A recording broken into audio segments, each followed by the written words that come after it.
Hi, good evening. And yep. So, guys, today we are going to, first of all, let me know if I am audible as well as visible because I have to really check here. Hello, hi. Am I audible and visible? Is it all fine? Quickly tell me. Yep. All right. Yes. Thank you. All right, so today we are going to. No. Yes, we are going to complete the entire literature in 2 hours, possibly. I would want to take extra minutes also because I wanted to wish you guys a very happy new year. And as I already told you, I was not well, so I couldn't keep many classes. And that's the reason why I didn't keep the New Year's class as well. So I'll take just a couple of minutes and then we'll discuss a lot of things and yeah, we'll say bye-bye to 2020 and yeah. So this is my farewell gift 2020 को bye bye करने के लिए फटाफट से literature को okay okay कर देते हैं और फिर हम लोग स्टार्ट करते हैं. This is for class 11th. Yes, thank you so much for joining. And in this class we are going to complete literature in literally 2 hours and then we are going to talk for a couple of more minutes. Hi Jigglypuff. Happy New Year's to all of you all. Good evening. Thank you so much for joining. And yes, first of all, let me just tell you that Sana, the team will contact you. Don't worry. It will take 7 to 10 days time, and the team will contact you. Don't worry. All right. Yes, Lisa. Okay, so first of all, let me just tell you that we have amazing things coming on Plus, like subjective test series. So Plus is a platform जहाँ से आप live पढ़ सकते हैं अपने घर से और आपको सारे एक्सपर्ट्स एक ही जगह मिल जाते हैं. आपको सारे कोर्सेज का एक्सेस मिलता है, एग्जॉस्टिव कवरेज मिलता है पूरे सिलेबस का, रेगुलर डाउट क्लियरिंग सेशंस किए जाते हैं, लाइव टेस्ट सीरीज होती है, स्टडी मटेरियल होता है, आंसर राइटिंग सेशंस होते हैं, mentorship and guidance and much more. You will get daily practice session, weekly mock test series, live quizzes and subjective test जो अब आ रहा है. आपको पता है the first thing that I want to tell you is कि मतलब पहले हम लोग जब भी पढ़ते हैं, लाइक अभी आप जो भी कर रहे थे, इतना सारा जो भी पढ़ रहे थे, वो सब में आप क्या कर रहे थे, लाइक 11th में 10th में आप समरीज पढ़ के नहीं सॉरी 10th में 9th में और इन सब में आप समरीज पढ़ के चले जाते थे and that will be it, है ना, ऐसा होता था. बट अभी ऐसा नहीं है. अभी आप लोगों को लिटरली ट्राई भी करना पड़ेगा. यू नीड टू ट्राई कि मैं लिख के देखूँ एक बार मेरे आंसर्स कैसे जा रहे हैं या किस तरीके से मैं वर्क लिख रहा हूँ, कितने मुझे मार्क्स मिलेंगे इस कंटेंट के लिए. And that is the reason कि आपको क्या करना चाहिए, आपको हमेशा एक बार टेस्ट देना चाहिए. एंड यही रीज़न है कि सब्जेक्टिव टेस्ट सीरीज़ आपके पास में यहाँ आ रही है, जिसके थ्रू आप अपने टेस्ट को दे सकते हैं और आपको टेस्ट का इवैल्यूएशन भी होगा सीबीएसई के पैटर्न के थ्रू, जिसके थ्रू अगेन आपको हेल्प मिलेगी ये अंडरस्टैंड करने में कि आप कहाँ स्टैंड कर रहे हैं. ऑल्सो आइकॉनिक सब्सक्रिप्शन आपको हेल्प करेगा in ways that you can imagine. तो अगर आप चाहते हैं तो आप आइकॉनिक सब्सक्रिप्शन भी ले सकते हैं. अभी मुझे याद आया कि मुझे मेल्स क्विट करने हैं. डन. इसके बाद में अगर आप सोच रहे हैं कि मैं प्लस पर क्या पढ़ाती हूँ, तो मैं पॉलिटिकल साइंस पढ़ाती हूँ 7:30 PM, मैं इंग्लिश पढ़ाती हूँ 3:30 PM एंड मैं एंटरप्रेन्योरशिप पढ़ाऊंगी जनवरी से.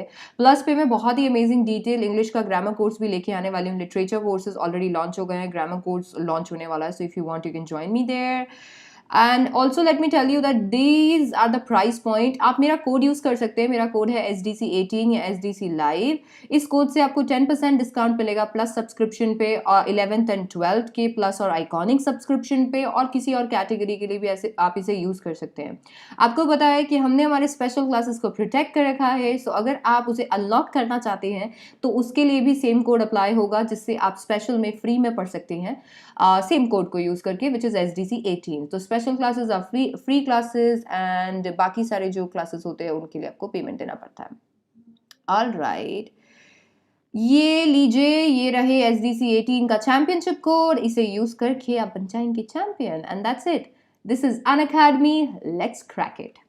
सबसे पहला आज जो हम चैप्टर रिवाइज करने वाले हैं मेरे बच्चों, वो है the portrait of a lady. Guys यहाँ पर आपको ना तो सिर्फ समरी मिलेगी, हम लोग पूरे चैप्टर को इस तरीके से कंप्लीट करेंगे कि अगर आप एग्जाम से 2 घंटे पहले या एग्जाम वाली रात को पढ़ना चाहते हैं तो ये 2 घंटे में पूरा लिटरेचर क्लियर हो जाएगा। तो इसीलिए अभी हम लोग फटाफट से इसे पढ़ना स्टार्ट कर देते हैं, क्योंकि 2 घंटे में पूरा लिटरेचर कंप्लीट करना है। पोर्ट्रेट ऑफ द लेडी हमारा फर्स्ट चैप्टर है। Let's start. In portrait of lady, Khushwant Singh जो है उन्होंने अपने ग्रैंड मदर के बारे में काफ़ी ज़्यादा डिटेल में भी बताया है। एंड डेफिनेटली इसमें खुशवंत सिंह जी ने अपनी रिलेशनशिप जो कि उनके ग्रैंड मॉम के साथ है उसे शेयर किया है। वो एक लाइफ लाइक पोर्ट्रेट आपको बना के देते हैं। आपको पता चल जाता है कि यार मतलब कितना अमेजिंग है। आपको पता है इनका रिलेशन कुछ ऐसा ही है जैसा हमारा भी होता है हमारे ग्रैंड मॉम या ग्रैंड डैड से, और एग्जैक्टली हमें वही चेरिश करने का यहाँ पे मौका मिलने वाला है। Hi to everyone who is joining. वो बताते हैं कि वो कितनी ओल्ड थी, उनका फेस कितना रिंकल था, उनके हेयर वाइट थे, और it was almost hard to believe कि वो कभी यंग या प्रिटी रही होंगी। जैसे हम लोग देखते रहा, हम लोग जब भी हमारी दादी जी को या फिर दादाजी को देखते हैं तो उनको देख के ऐसा लगता है कि वो हमेशा से दादा या दादी ही थे, वो कभी भी यंग नहीं हो सकते थे और ऐसा लगता ही नहीं है कि वो भी कभी बच्चे होंगे या ऐसा कुछ भी ना। तो एग्जैक्टली वैसा ही था। उसी जो उनका ड्राइंग रूम था वहाँ पर ग्रैंड पापा जो उनके ग्रैंड फादर है उनकी भी पिक्चर लगी हुई थी, और वो पिक्चर देख के ऐसा लग रहा था कि बिल्कुल भी ऐसा हो ही नहीं सकता कि वो कभी यंग होंगे, क्योंकि उनको देख के ऐसा लग रहा था वो 100 साल के हैं और उनके बस ग्रैंड चिल्ड्रन, मतलब सारे ग्रैंड चिल्ड्रन ही होंगे, और उनके कोई भी ऐसा हो ही नहीं सकता था कि बेटे हो या कुछ भी ऐसा ना। सो एग्जैक्टली यहाँ पर वो पूरा वो उन्होंने बताया। इसके बाद में he tells that she was fat and slightly bent. वो थोड़ी सी मोटू सी थी और वो थोड़ी सी झुकी हुई थी, बड़ी क्यूट सी थी वो। वो स्ट्रेट वॉक नहीं कर सकती थी बिकॉज उन्हें थोड़ा सा प्रॉब्लम था, तो ऐसे ऐसे धीरे धीरे पकड़ के और फिर चलती थी। वो पूरे हाउस में हॉप करती रहती थी।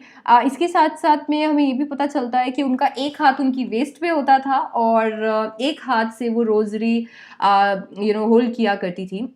बड़ी स्पिरिचुअल लेडी थी, बहुत ही अच्छे दिल की थी, और वो हमेशा बीड्स रोल करती रहती थी, मालाएं जपती रहती थी। एंड ऐसा होना भी चाहिए, स्पिरिचुअलिटी बहुत असेंशियल है। अच्छा, मैं एक और चीज़ आपको बता देती हूँ। आज आप मुझे प्रॉमिस करोगे कि 2021 में जब हम एंटर हो रहे हैं, everybody who is present here, we are entering into 2021, I want you guys to promise me, pinky promise it would be, ठीक है? सो पिंकी प्रॉमिस कि आप स्पिरिचुअल रहोगे। Because see whatever that has gone, जितना भी सारी चीज़ें 2020 में हुई है ना, it's literally it was really harsh for all of us यार। A lot of us have lost a lot of life, and पता नहीं क्या क्या हुआ है। आई वॉन्ट कि 2021 में एटलीस्ट आप स्पिरिचुअल रहो। हम लोगों की सबकी पॉजिटिविटी से ये सारी जो चीज़ें हैं ना ये चली जाएंगी यार।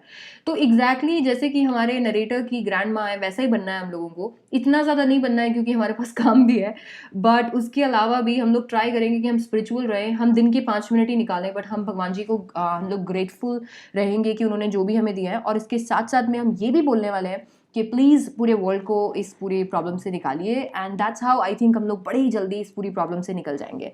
सो विद 2021 ये रेजोल्यूशन ज़रूर लीजिएगा, क्योंकि मैं तो डेफिनेटली ले रही हूँ।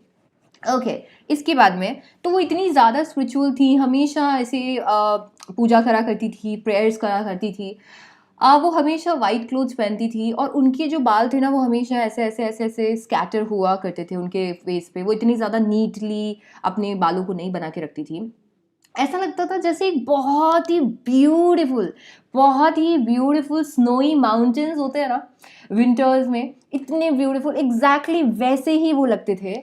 और उनका पिक्चर अगर आप वो एकदम मतलब उनका पिक्चर कर सकते हो पीस और कंटेंटमेंट के लिए। मतलब इतनी ज़्यादा स्पिरिचुअल, इतनी ज़्यादा शांत, इतनी ज़्यादा सेटिस्फाइड लाइफ में वो बहुत अच्छी थी। वो बहुत ओल्ड थी, इतनी ओल्ड थी कि इससे ज़्यादा और ओल्ड वो हो ही नहीं सकती थी। और खुशवंत सिंह जी को ऐसा लगता था कि 20 साल से वो उतनी ही ओल्ड है। खुशवंत सिंह और उनके मॉम बहुत अच्छे फ्रेंड्स थे, और जैसे ही उनके पेरेंट्स सिटी गए वो और ज़्यादा अच्छे फ्रेंड्स बन गए, क्योंकि खुशवंत सिंह के पेरेंट्स उनके अपनी ममा के साथ में, दैट मीन्स उनकी ग्रैंड मॉम के साथ में उन्हें छोड़ के गए थे। तो उन्होंने काफ़ी अच्छा लग रहा था उनके साथ में ना। ऐसा हुआ, 1 मिनट रुकेंगे। यस, अभी यहाँ पर क्या हुआ, वो उनको तैयार करती थी स्कूल के लिए, वो हमेशा जब भी उन्हें तैयार कर रही होती थी, प्रेयर करती थी, वो होप करती थी कि नरेटर भी कभी उसको अपने दिल से सीखेंगे। वो डेफ़िनेटली उन्हें सुनते थे क्योंकि उन्हें दादी माँ को सुनना बहुत अच्छा लगता था, बट वो कभी उसको लर्न करने की कोशिश नहीं करते थे। आपको पता है, कभी-कभी ऐसा होता है ना लाइफ़ में कि आपको इतनी सारी चीज़ें मिल जाती है कि उसके बाद में आप सोचते हो कि यार मेरे पास तो सब कुछ है, और आप है ना उन छोटी-छोटी चीज़ों पे इतना ज़्यादा ध्यान नहीं देते हो, और उसके बाद में लाइफ जब आपको लेमन्स देती है जब वो चीज़ें चली जाती है आपके हाथ से, तब आपको ऐसा पता चलता है कि यार लाइफ इज़ टफ। वो छोटी-छोटी चीज़ों के लिए भी आप सोचते हो। एग्ज़ैक्टली शायद उनके साथ भी ऐसा था। अभी जब उनकी ग्रैंड मॉम उनको तैयार करते हुए प्रेयर बोलती थी, जब उनके लिए वो पूरा तैयार करती थी, स्लेट वगैरह तैयार करती थी जिसके ऊपर वो लिखा करते थे, बोर्ड वगैरह तैयार करती थी, सारी स्टेशनरी को बंडल करके उनके साथ देती थी। उनके लिए ब्रेकफ़ास्ट रेडी करती थी, थोड़ी-सी स्टेल चपातीज़ अपने पास भी वो रखती थी, हमेशा बटर और शुगर उस पे लगाया करती थी। विलेज डॉग के लिए चपातीज़ अलग से रखती थी। तो ये सारी चीज़ें आगे चल के उनसे छिनने वाली थी, और शायद यही रीज़न है कि हमें हमेशा ग्रेटफुल होना चाहिए। एंड उनकी ग्रैंड मॉम उनके साथ में हमेशा स्कूल भी जाया करती थी। स्कूल टेम्पल के पास में था, and that was the reason कि वो टेम्पल पे जाया करती थी, वो बात कर लेती थी, वो वहाँ पे प्रेयर्स पढ़ लेती थी और बच्चे वहाँ पे पढ़ाई कर लेते थे। बाय द वे, अगर पिक्चर क्लियर नहीं है तो रेज़ोल्यूशन सेट कर लीजिए प्लीज़, क्योंकि मेरे यहाँ पर पिक्चर क्लियर है और मैं आपके साथ में, मैं भी यूट्यूब खोले हुई हूँ साइड में, तो मुझे एकदम दिख रहा है कि पिक्चर एकदम क्लियर है। अगर बाय चांस आपको ये क्लियर नहीं दिख रही है, तो आप प्लीज़ एक बार के लिए क्वालिटी बढ़ा लीजिए, क्योंकि शायद क्वालिटी लो सेट हो रखी होगी। Otherwise it's all fine here. Alright, moving on. तो वो हमेशा ऐसा करती थी। चिल्ड्रन हमेशा 2 रोज़ में बैठा करते थे, वो अपने अल्फ़ाबेट्स बोलते थे और ग्रैंड मॉम साइड में बैठ के स्क्रिप्चर्स पढ़ा करती थी। फिर वो जब घर जाते थे, तो घर जाते टाइम पे वो विलेज डॉग्स को चपातीज़ देते थे। वो हमेशा उन पे चपातीज़ फेंकती थी, पीछे डॉग्स एकदम से भागते हुए आते थे, ग्राउल करते हुए आते थे उन चपातीज़ के लिए। अब फाइनली नरेटर के पेरेंट्स की तरफ से एक मैसेज आता है, और उस मैसेज में एक ऐसी बात होती है जिसकी वजह से उनकी फ्रेंडशिप जो थी वो एक टर्निंग पॉइंट पे आ जाती है। अभी नरेटर के पेरेंट्स वहाँ पे सेटल थे, एंड फाइनली अब वो चाहते थे कि नरेटर भी उन्हें वहाँ पर जाके जॉइन कर ले, and that was the reason उन्हें सिटी जाना था। अब वो सिटी जाने वाले थे, तो जो भी मस्तियाँ वहाँ करा करते थे, अब वो मस्तियाँ उन्हें नहीं मिलने वाली थी। उनका रूम डेफ़िनेटली सेम था, बट ग्रैंड मॉम उनके साथ स्कूल नहीं जाती थी, नरेटर इंग्लिश स्कूल में जाते थे, मोटर बस में जाते थे, जो कि ग्रैंड मॉम को समझ में नहीं आते थे। स्ट्रीट पे कोई डॉग्स नहीं थे, ग्रैंड मॉम ने इसीलिए सोचा कि मैं ऐसा करती हूँ कि मैं स्पैरो को फ़ीड कर लेती हूँ, बिकॉज़ उन्हें तो कुछ ना कुछ करके अपना लाइफ़ सही करना था ना, उन्हें तो लाइफ़ के साथ एडजस्ट करना था। इयर्स जाते गए और वो धीरे-धीरे और दूर होते गए। ऐसा हमेशा हमारे साथ होता ही है। हम लोग जब बहुत छोटे होते हैं, हम हमारे पेरेंट्स, ग्रैंड-पेरेंट्स से इतने ज़्यादा कनेक्टेड होते हैं, और जैसे-जैसे हम बड़े होते जाते हैं, वो कनेक्शन कहीं न कहीं चला जाता है, क्योंकि हमें फ्रेंड्स चाहिए होते हैं। हम लोगों को हमारी लाइफ़ अलग होती है, हमारे एम्बिशंस अलग होते हैं, एंड दैट्स हाउ उन एम्बिशंस में, उन ड्रीम्स में, उस लाइफ़ में कहीं न कहीं हम लोग हमारे पेरेंट्स या ग्रैंड-पेरेंट्स से दूर हो जाते हैं। एग्ज़ैक्टली ऐसा ही हुआ।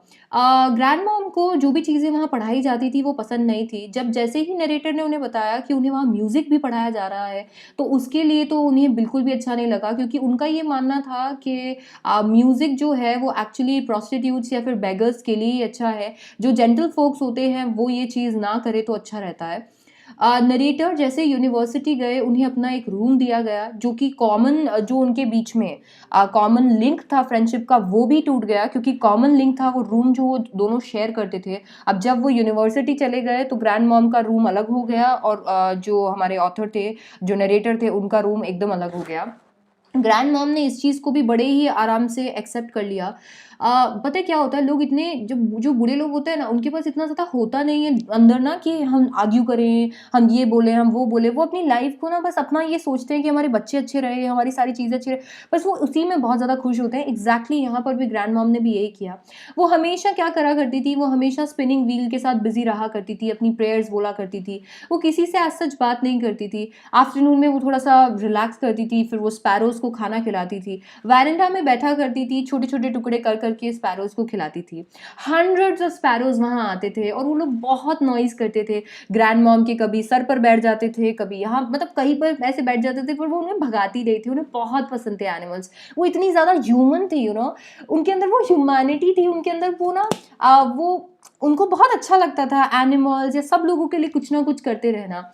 जो स्पैरोज़ को वो खाना खिलाती थी ना आधे घंटे के लिए, वो उनका हैप्पीएस्ट हाफ एन आवर होता था पूरे दिन का, क्योंकि वो किसी से कम्युनिकेट करती थी।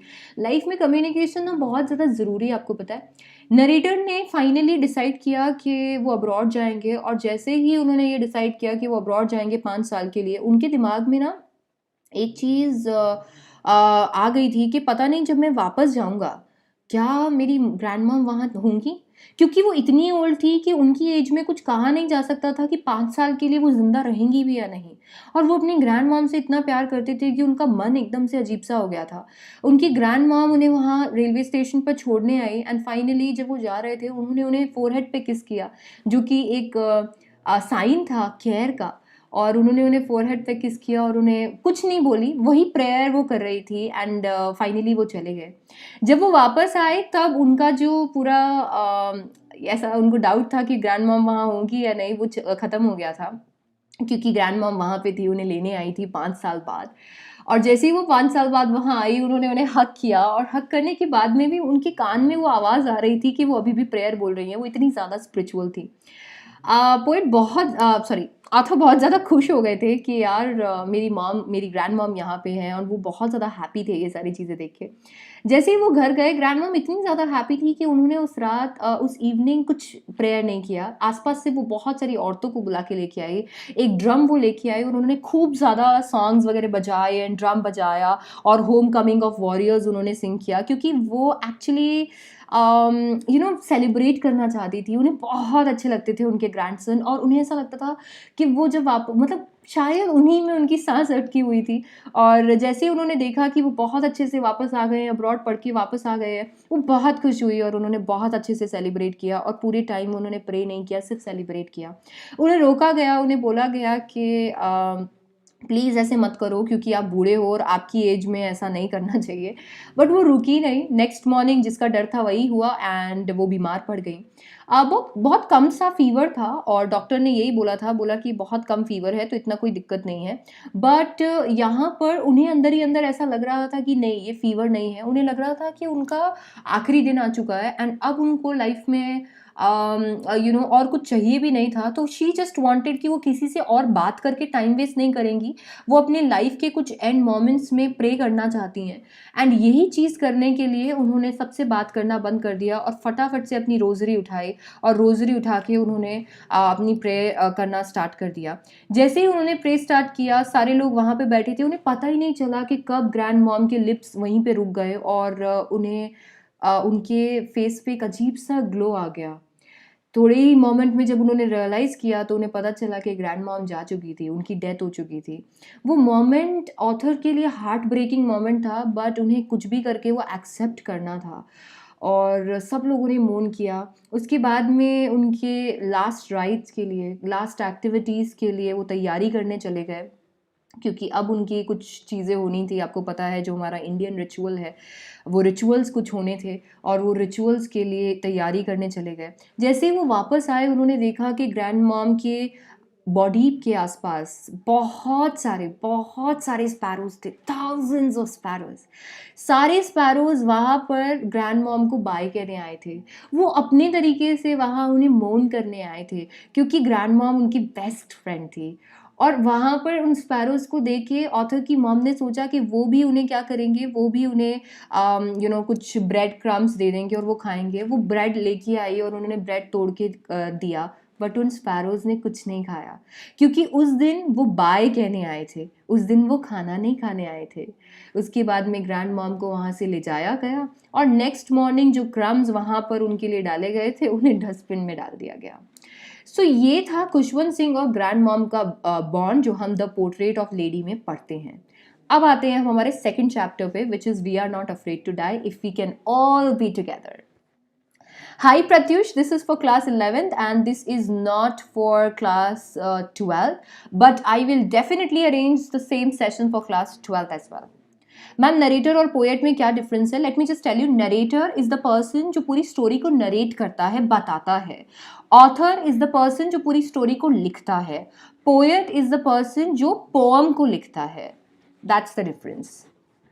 ऑलराइट, आपको पता है ये वाला स्टोरी बहुत ही अमेजिंग है, और इस स्टोरी में हम देखेंगे कि लाइफ में अगर जीने का आपके अंदर ज़ील हो और आपकी फैमिली आपके साथ हो तो आप कुछ भी कर सकते हो। अगर आपकी फैमिली आपके साथ है और आपके अंदर एक मतलब ऐसा है कि ठीक है अब मुझे ये करके दिखाना है, तो आप कुछ भी कर सकते हो। यही चीज़ यहाँ पर हुई हमारे नरेटर के साथ में, जो कि एक 37 ईयर ओल्ड बिजनेसमैन है और उनकी wife Mary, 6 year old son Jonathan और 7 ईयर ओल्ड डॉटर सुजैन जो थे, वो प्लेमाउथ इंग्लैंड से एक सेल पर निकले। वो एक्चुअली क्या करना चाहते थे, वो एक ऐसी जर्नी पे जाना चाहते थे जो कि कैप्टन जेम्स कुक ने की थी 200 साल पहले। अब उन्होंने अपनी पूरी जर्नी को स्टार्ट किया, और ये जर्नी उन्होंने बड़ी ही ब्यूटीफुल बोट में स्टार्ट किया, और वो बोट था वेव वॉकर। वेव वॉकर बहुत ही अमेजिंग, बड़ा ही अच्छी तरीके से बना हुआ और बड़ा ही टेस्टेड बोट था। उन्होंने हार्शेस्ट सीज में उसे ट्राई किया था। अब फाइनली वो चले जाते हैं अपनी जर्नी पर, और जैसे ही वो जर्नी पर जाते हैं उसके बाद में थोड़ा सा टाइम बड़ा प्लेजेंट जा रहा होता है। वो एकदम आराम से ऐसे सी को देख रहे होते हैं, एवरीथिंग इज़ फाइन। वो आराम से नज़ारे देख रहे होते हैं। वो नज़ारे एक्चुअली थोड़े ही टाइम के होते हैं, क्योंकि जैसे ही कुछ कुछ चीज़ें अभी आएंगी वो नज़ारे एकदम ख़त्म हो जाने वाले हैं। नज़ारों के बाद में मैं आपको ये भी बता देती हूँ कि उन्हें पता था कि उन्हें सदर्न इंडियन ओशन में जाना है। अब सदर्न इंडियन ओशन में जाना है, बड़ा हार्श ओशन है, इसीलिए उन्होंने डिसाइड किया कि केवल ये जो चीज़ है, ये तो ये जो एक चीज़ है हम लोग नहीं कवर कर पाएंगे, हम लोगों को हमारे साथ में कुछ हेल्प भी चाहिए होगी, and that is the reason help के लिए उन्होंने 2 लोगों को अपने साथ ले लिया।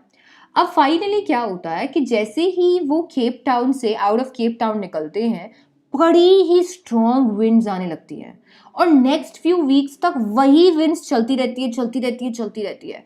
वेव्स इतनी ऊपर होती हैं कि 15 मीटर्स तक जाती है। दिसंबर 25 तक वेव्स जो थी like when they were 3,500 kilometre east to the Cape Town, weather और ज़्यादा बुरा हो जाता है।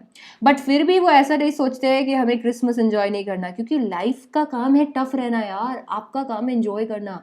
लाइफ कैसी भी हो एंजॉय करनी चाहिए। यहाँ पर उन्होंने यही किया, बड़ा टफ टाइम था बट फिर भी उन्होंने हार नहीं मानी, और उन्होंने क्रिसमस को बहुत अच्छे से सेलिब्रेट किया। उन्हें लगा कि न्यू ईयर्स पे और उनकी लाइफ थोड़ी सी अच्छी हो जाएगी, वेदर थोड़ा सा बेटर हो जाएगा। हाँ, वेदर चेंज हुआ, बट वेदर चेंज होके बेटर नहीं बना, वेदर वर्स हो गया। 2 जनवरी को बड़ी बड़ी वेव्स आने लग गई। अब उन्होंने सारे अरेंजमेंट्स कर लिए थे, उन्होंने बोट को थोड़ा सा स्लो कर दिया था, उन्होंने लाइफ लाइन्स और ये सब कुछ पहन लिया था, बहुत रेडी थे, मतलब ना वो एकदम एवर रेडी थे कि अब हमें मरना है अब हम रेडी हैं। इसके बाद में आपको पता है क्या हुआ? आपको पता है हम लोग ऐसे बोलते हैं ना कि तूफान से पहले आने वाली शांति, एग्जैक्ट वैसा ही हुआ। एकदम शांत हो गया, विंड्स एकदम से ड्रॉप हो गई और स्काई एकदम से डार्क हो गया, और इतनी जोर जोर से हवाएं चल रही थी, वेव्स आ रही थी, एकदम कानों में सुनाई दे रहा था वो। अभी यहाँ पर पता है क्या हुआ?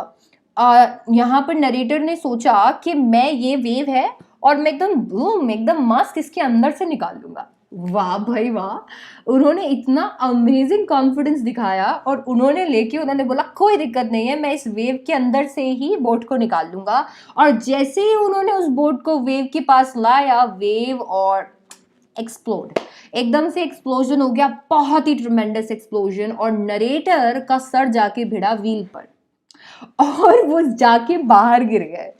उन्हें लगा कि अब तो बस उनकी डेथ एकदम पास में ही है और अब वो मरने वाले हैं, बट ऐसा नहीं हुआ। थोड़े से टाइम में उनका सर पानी से बाहर आया। उन्होंने देखा कि वो वेव वॉकर से कुछ मीटर्स दूर है, और उन्होंने देखा कि बहुत ज़्यादा प्रॉब्लम हो गई है, वेव वॉकर ऑलमोस्ट ऐसा हो गया है।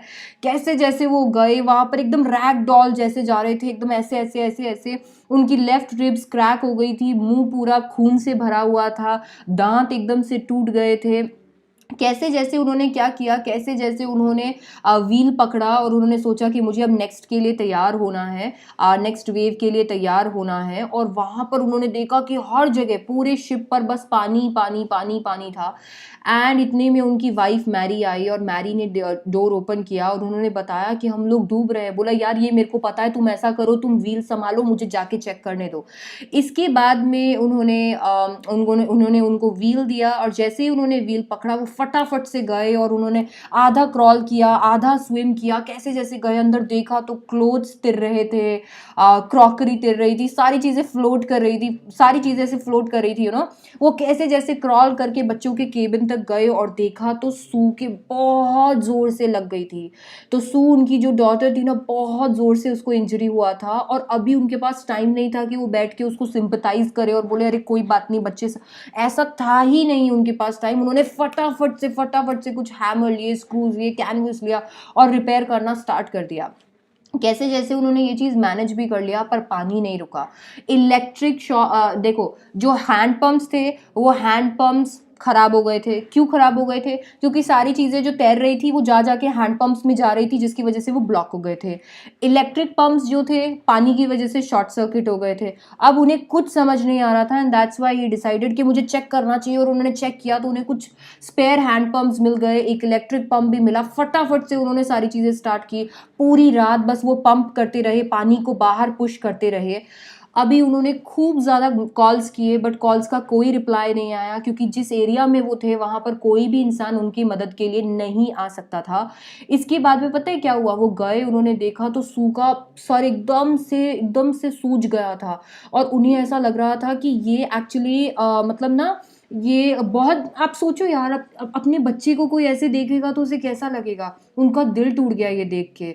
उसके बाद में पता चला कि उसे बहुत बड़ा कट भी है आम पे बहुत बड़ा कट है। उससे जब पूछा कि तुमने ये कट के बारे में क्यों नहीं बताया, पता है छोटी बच्ची क्या बोल रही थी? छोटी बच्ची बोलती है कि मैं आपको परेशान नहीं करना चाहती थी। सोचो, 3 जनवरी को फाइनली पानी थोड़ा सा कम हुआ, बट अभी इतना कम नहीं हुआ था कि वो पंपिंग रोक सकते थे। अभी इतना कम था कि वो 2-2 घंटे का रेस्ट, 2-2 घंटे पंप करके रेस्ट कर पा रहे थे, पंप करके रेस्ट कर पा रहे थे। ऐसा ये करते करते 15 घंटे उन्होंने सरवाइव कर लिया। बट उन्हें पता था कि वेव वॉकर इतना स्ट्रांग नहीं है कि वो ऑस्ट्रेलिया पहुंच जाए। इसीलिए उन्होंने बहुत सारे चार्ट्स को चेक किया और देखा कि आसपास कोई आइलैंड है क्या, एंड उनको रियलाइज हुआ कि आसपास एल एम्स्टर्डम है, तो मैं वहां पहुंच जाऊंगा। 36 आवर्स तक उन्होंने कंटिन्यूस पंपिंग की। अभी भी बहुत ज़्यादा पानी आ रहा था। मैरी को कहीं से कुछ बिस्किट्स मिले तो उन्होंने वो खाया। 2 दिन में पहली बार उन्होंने कुछ खाया था। आपको पता है, कुछ पहली बार खाया था। फाइनली उन्होंने और कोशिश किया, और कोशिश करके और कंट्रोल करने की कोशिश किया स्पीड को और ये सब कुछ। नरेटर बच्चों के पास गए थे, क्योंकि नरेटर लाइफ में आगे बढ़ चुके थे। नरेटर की एक लाइफ थी, बच्चों की लाइफ अभी स्टार्ट भी नहीं हुई थी। वो उनके पास गए थे और आपको पता है, नरेटर उनको मोटिवेट करने गए थे और बच्चों ने नरेटर को मोटिवेट कर दिया। नरेटर को उन्होंने बोला हम मरने से नहीं डरते, अगर हम लोगों को सबको साथ में रहना है। और नरेटर ने बोला कि अभी मतलब नरेटर को ऐसा लगा कि यार क्या बच्चे, आपको पता है मॉम डैड को इस तरीके से बहुत ही ज़्यादा स्ट्रेंथ मिलती है। एग्जैक्ट स्ट्रेंथ उन्हें वहाँ से मिली थी और उन्हें लगा कि हमारे बच्चे कितने अच्छे हैं। फाइनली उन्होंने कोशिश किया कि मैं और ज़्यादा चीज़ें करते हो, और उन्होंने बहुत सारे कैलकुलेशंस लगाए। बहुत सारे कैलकुलेशन करने के बाद में जब वो कैलकुलेशन कर रहे थे तब सू उनके पास आई और सू ने उन्हें बहुत अमेजिंग सा छोटू सा कार्ड बना के दिया। और उस कार्ड पे छोटे कैरिकेचर्स बनाए हुए थे और वो उनके हंसने के लिए थे। उन्होंने वो कार्ड इसलिए बनाया था क्योंकि वो क्या करना चाहती थी, वो उनको बोलना चाहती थी कि आप जैसे मॉम डैड बहुत अच्छे हैं, थैंक यू सो मच हमारे साथ हमेशा रहने के लिए।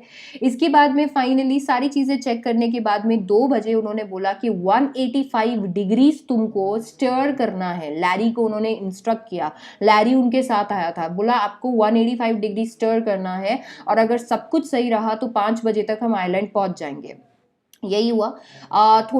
उसके बाद में उन्होंने हार मान ली थी तो वो जाकर सो गए। इतने में उनको आवाज़ आई और उनके बच्चे उन्हें उठा रहे थे और वो बोल रहे थे कि पापा, आप वर्ल्ड के बेस्ट पापा हो और वर्ल्ड के बेस्ट कैप्टन हो। जब उनको बोला तो उन्होंने बोला यार अभी मजाक का समय नहीं है, मैंने ऐसा क्या किया है कि मैं बेस्ट हूँ। बोला पापा आपने वो किया है जिससे हम सब बच जाएंगे। बोला कुछ भी नहीं, अभी मैंने, अब हम लोग आइलैंड तक भी नहीं पहुंचेंगे, हम लोग कहीं नहीं पहुंच पाएंगे। बोला पापा आपने आइलैंड ढूंढ दिया, वो देखो वहां पर आइलैंड है, हम लोग बस वहां पहुंचने ही वाले हैं। और ये सुन के जब बच्चों ने उन्हें हक किया, नरेटर इतने ज़्यादा खुश थे, इतने ज़्यादा खुश थे कि उनकी खुशी की कोई लिमिट ही नहीं थी। एंड नेक्स्ट मॉर्निंग वो वहाँ पर पहुँचे और उस आइलैंड पे जो 28 इनहैबिटेंट्स थे उन्होंने बहुत अच्छे से उनको वेलकम किया। पहली बार उन्हें ज़मीन अपने पाँव के नीचे अच्छी लग रही थी। और वो आइलैंड में ऐसा कुछ था नहीं, ना वेजिटेशन था ना कुछ था, एक वोल्केनिक रॉक था, बट वो आइलैंड उनको वर्ल्ड का बेस्ट आइलैंड लग रहा था। वो वहाँ गए और उन्होंने देखा कि फैमिली अगर साथ है ना तो कुछ भी कर लेंगे, अगर फैमिली साथ नहीं है ना तो ज़िंदगी टफ होती है। क्योंकि एक छोटी बच्ची जिसको इतनी ज़्यादा लग गई थी कि बाद में उसे इतने सारे ऑपरेशंस करवाने पड़े, उसने हार नहीं मानी। एक छोटा बच्चा जो कि लाइफ का मीनिंग नहीं जानता है, वो डेथ की बातें कर रहा था। बीवी ने पूरा साथ दिया उनकी, 2 लोग जिनको वो बाहर से लेके आए थे उन्होंने हार नहीं मानी, और इसी तरीके से वो फाइनली बच गए। और इसी से उन्होंने ये बताया कि अगर फैमिली साथ है तो हम कुछ भी कर सकते हैं। नेक्स्ट चैप्टर, थर्ड चैप्टर जो अभी हमारा है वो है डिस्कवरिंग ट्यूट।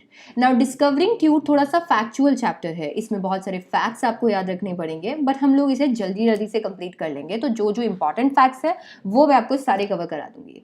तो सबसे पहले हमारी बात कर लेते हैं, हम बात कर लेते हैं हमारे मम्मी के बारे में, और वो मम्मी है हमारी ट्यूटनखामुन की। Now let me just tell you, it's not tut, it's not toot, it's tute. So अभी टट टुट को छोड़ के ट्यूटनखामुन की हम बात करते हैं। अब ट्यूटनखामुन को सिटी स्कैन के लिए ले जाया जा रहा है और उसको निकाला है उसकी रेस्टिंग प्लेस से।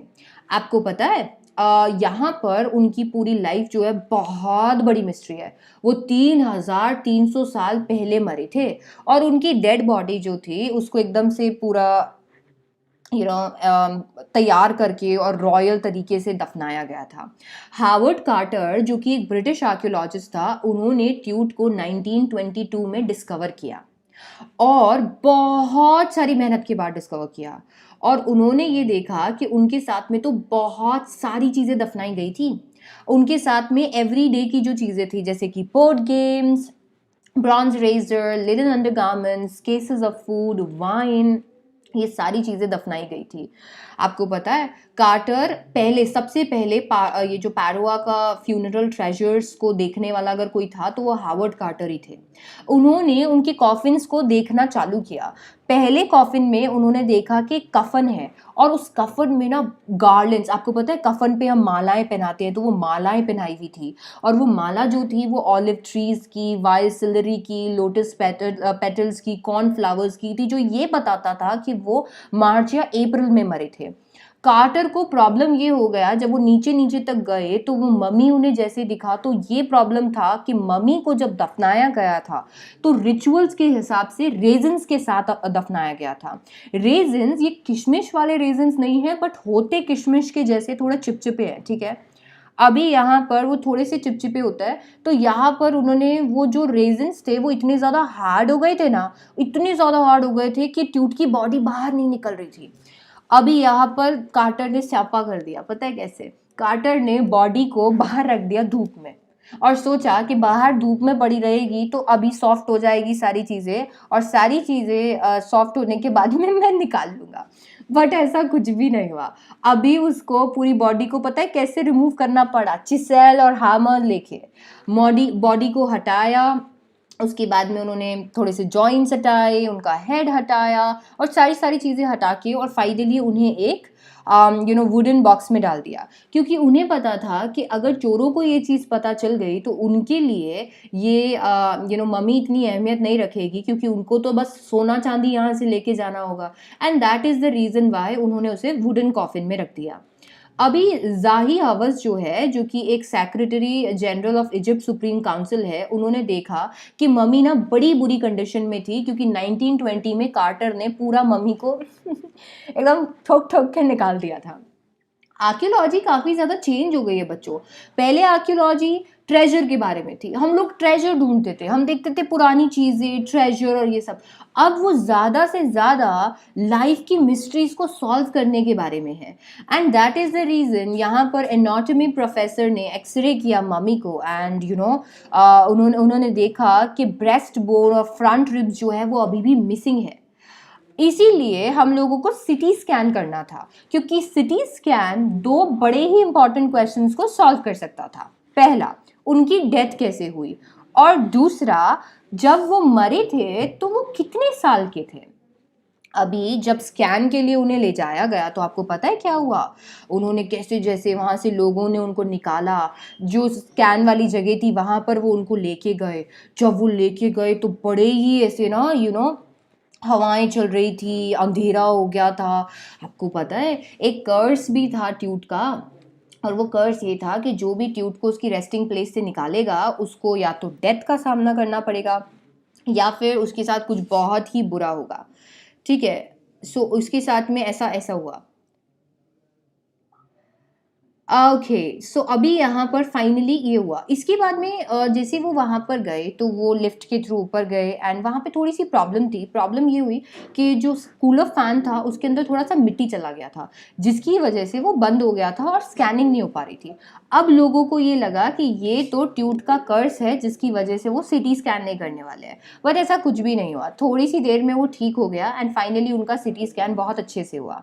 1700 डिजिटल एक्सरे इमेजेस को निकाला गया, ट्यूट के हेड को स्कैन किया गया 0.62 मिलीमीटर स्लाइसेस में, ताकि कॉम्प्लिकेटेड स्ट्रक्चर्स को चेक किया जाए। ट्यूट की पूरी बॉडी को रिकॉर्ड किया गया और बहुत सारे लोग चाहे रेडियोलॉजी से, फॉरेंसिक से या एनाटॉमी से लेके आए थे ताकि वो सीक्रेट्स के बारे में जान सके। ट्यूट की एक हिस्ट्री भी थी। ट्यूट के जो ग्रैंड पापा थे वो बहुत ही डिफरेंट गॉड को मानते थे, और ट्यूट के जो पापा थे वो बहुत ही डिफरेंट गॉड को मानते थे। तो ये एक हिस्ट्री भी थी। तो अभी ना अगर आप इस चैप्टर को प्रिपेयर करोगे, अगर आप इस चैप्टर को प्रिपेयर करोगे तो आप इस चैप्टर को कैसे प्रिपेयर करोगे? एक तो इसमें से आपको तैयार करना है ट्यूट की हिस्ट्री को, एक इसके साथ साथ में आपको तैयार करना है सीटी स्कैन वाले पूरे प्रोसेस को, और एक आपको इसमें हार्वर्ड कार्टर वाला फेज जो है वो रेडी रखना है। ये 3 तरीके के क्वेश्चन हैं जो कि इसके अंदर आ सकते हैं। नाउ अगर हम देखें तो ट्यूटनखामुन के जो ग्रैंड पापा थे जिनका नाम था आमेनहॉटेप। आमेनहॉटेप क्या थे, वो बहुत ही ज़्यादा रिलीजियसली जो द सन गॉड थे उनको माना करते थे। इसके बाद में मतलब वो माना करते थे। अभी यहाँ पर जैसे ही गॉड को माना करते थे, जैसे ही उनका बेटे आए तो उन्होंने उस चीज़ को हटा दिया और उन्होंने अपना नाम चेंज कर लिया और उन्होंने अपना नाम रख दिया अखेंटेन। अब उन्होंने अपने बिलीफ्स को चेंज कर लिया, और जो आमुन थे जिनको उनके पापा माना करते थे, मतलब ट्यूट के ग्रैंड पापा माना करते थे, वो गॉड के टेम्पल्स हटा दिए, पिक्चर्स हटा दी, क्योंकि उनका मानना था कि आमुन कोई भी गॉड नहीं है। वो चाहते थे कि वो क्या करेंगे, वो क्या करने वाले हैं, वो अटेन को फॉलो करने वाले हैं, और उन्होंने अटेन को बिल्ड किया। बट ट्यूट ऐसे नहीं थे। ट्यूट का नाम एक्चुअली रखा तो यही था, लाइक ट्यूटनखामुन तो बाद में उन्होंने रखा था, पहले उनका नाम रखा गया था ट्यूटनखाटन। ट्यूटनखाटन नाम रखा था, बट वो ऐसा नहीं करना चाहते थे, वो आमुन को ही प्रे करना चाहते थे, इसीलिए उनका नाम हो गया ट्यूटनखामुन। फिर उसके बाद में उन्होंने वापस से सारी चीज़ों को बिल्ड किया और बड़ी छोटी सी एज में वो एक पैरवा बन गए। पता नहीं ऐसा क्या हुआ कि उनकी डेथ हो गई, और यही मिस्ट्री को सॉल्व करने के लिए ये सीटी स्कैन पूरा कराना पड़ा। सो ये चैप्टर में ये 3 ही चीज़ें हैं जो कि आपको रेडी रखनी है। अगर आप इन 3 चीज़ों को रेडी रखोगे तो थोड़ा सा इजीली चैप्टर कर पाओगे। फाइनली जब सिटी स्कैन हो गया और जो भी इंफॉर्मेशन ट्यूट की बॉडी के बारे में चाहिए थी वो जाही को मिल गई, तो जाही बड़े खुश हो गए और जाही को ऐसा लगा कि थैंक गॉड कुछ भी बुरा नहीं हुआ, और चैप्टर खत्म हो गया। इसके बाद में आते हैं हम हमारे 4th चैप्टर पे, which is landscape of the soul. Now landscape of the soul और इसके बाद वाला चैप्टर जो है एलिंग प्लैनेट, वो थोड़े से बोरिंग चैप्टर्स है, बट इनमें इतना ज़्यादा कुछ समझने का नहीं है। मतलब इनमें आप ये MCQs के पॉइंट ऑफ व्यू से थोड़े थोड़े फैक्ट्स है जो आप रेडी कर सकते हो, और ना बड़े ईजी से छोटू से चैप्टर्स है। जैसे लैंडस्केप ऑफ द सोल जो है, landscape of the soul art के बारे में बात करता है। वो बात करता है चाइनीज़ आर्ट और यूरोपियन आर्ट के बारे में। चाइनीज़ आर्ट जो होती है वो अलग तरीके से बनाई जाती है और यूरोपियन आर्ट अलग तरीके से बनाई जाती है। To differentiate between the two, यहाँ पर हमारे साथ में कुछ स्टोरीज शेयर की गई हैं। यहाँ पर एक स्टोरी है वू डाउजी की। वू डाउजी एक बहुत अच्छे पेंटर थे और वू डाउजी ने अपने एम्परर के लिए एक पेंटिंग बनाई। वो पेंटिंग इतनी खूबसूरत थी कि अगर आप उसे देखोगे तो ऐसा लगेगा कि सारी मतलब एकदम सही है, वो एकदम रियल है वो। इसके बाद में जब उनको वॉल पे रखा, पेंटिंग को लगाया गया, तो वू डाउजी ने ये भी बताया कि अगर आप ऐसे करते हो तो केज खुल जाता है, और उन्होंने ऐसे किया और केज खुल गया। जैसे ही केज खुला वो अंदर चले गए और ऐसे करने पर केज का डोर लॉक हो गया और वू डाउजी दैट इज द पेंटर और पेंटिंग दोनों ही गायब हो गई। तो ऐसी ऐसी चीज़ें बच्चों को पढ़ाई जाती है। और यहाँ पर एक और स्टोरी थी, बोला कि कभी कभी तो इतनी ज़्यादा रियल लगती है पेंटिंग कि एक पेंटर ने तो एक ड्रैगन की आंख भी नहीं बनाई थी, क्योंकि उसे ऐसा लग रहा था कि अगर वो ड्रैगन की आंख बना देगा तो ड्रैगन उड़ जाएगा। फिर अगर अपन बात करते हैं तो एक यूरोपियन स्टोरी भी है। और यूरोपियन स्टोरी क्या है, एक ब्लैक स्मिथ को एक पेंटर की बेटी से प्यार हो जाता है। अब वो क्या करता है, वो जाता है तो पेंटर बोलता है कि मैं एक ब्लैक स्मिथ से अपनी बेटी की शादी नहीं करूंगा। तो ब्लैक स्मिथ क्या करता है, ब्लैक स्मिथ पेंटर की किसी एक पेंटिंग पे जाकर एक छोटी सी मक्खी बना देता है। जब पेंटर वहां आता है और वो उसको ऐसे करता है हटो हटो हटो हटो, तो उसको बाद में पता चलता है कि वो असली मक्खी नहीं है, वो तो पेंटिंग है। और जब वो इतना अच्छा आर्ट देखता है तो वो फिर उस ब्लैक स्मिथ को बोल देता है कि ठीक है, अब तुम मेरी बेटी से शादी कर सकते हो। एंड दैट्स हाउ उसकी बेटी की उससे शादी हो जाती है। सो यहाँ पर ये सारी जो स्टोरीज है वो ये बताते हैं कि पेंटिंग ना बहुत ही अलग चीज़ है, पेंटिंग का वर्ल्ड ही अलग है।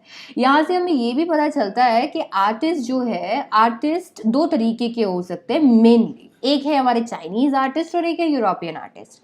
चाइनीज आर्टिस्ट क्या करते हैं कि वो कुछ ड्रॉ कर देते हैं ना, आपका टास्क ये होता है कि आप अपने मन मर्जी से जो सोचो वो उस पेंटिंग में सोच लो, आपको खुद पेंटिंग को ट्रैवल करना होता है। जबकि यूरोपियन आर्टिस्ट क्या करते हैं, वो अपनी आंखें आपको देते हैं, मतलब वो आपको बताते हैं ये पेंटिंग, ये एक फेस की पेंटिंग है। फिर आप देखते हो तो आपको लगता है हाँ ये फेस है।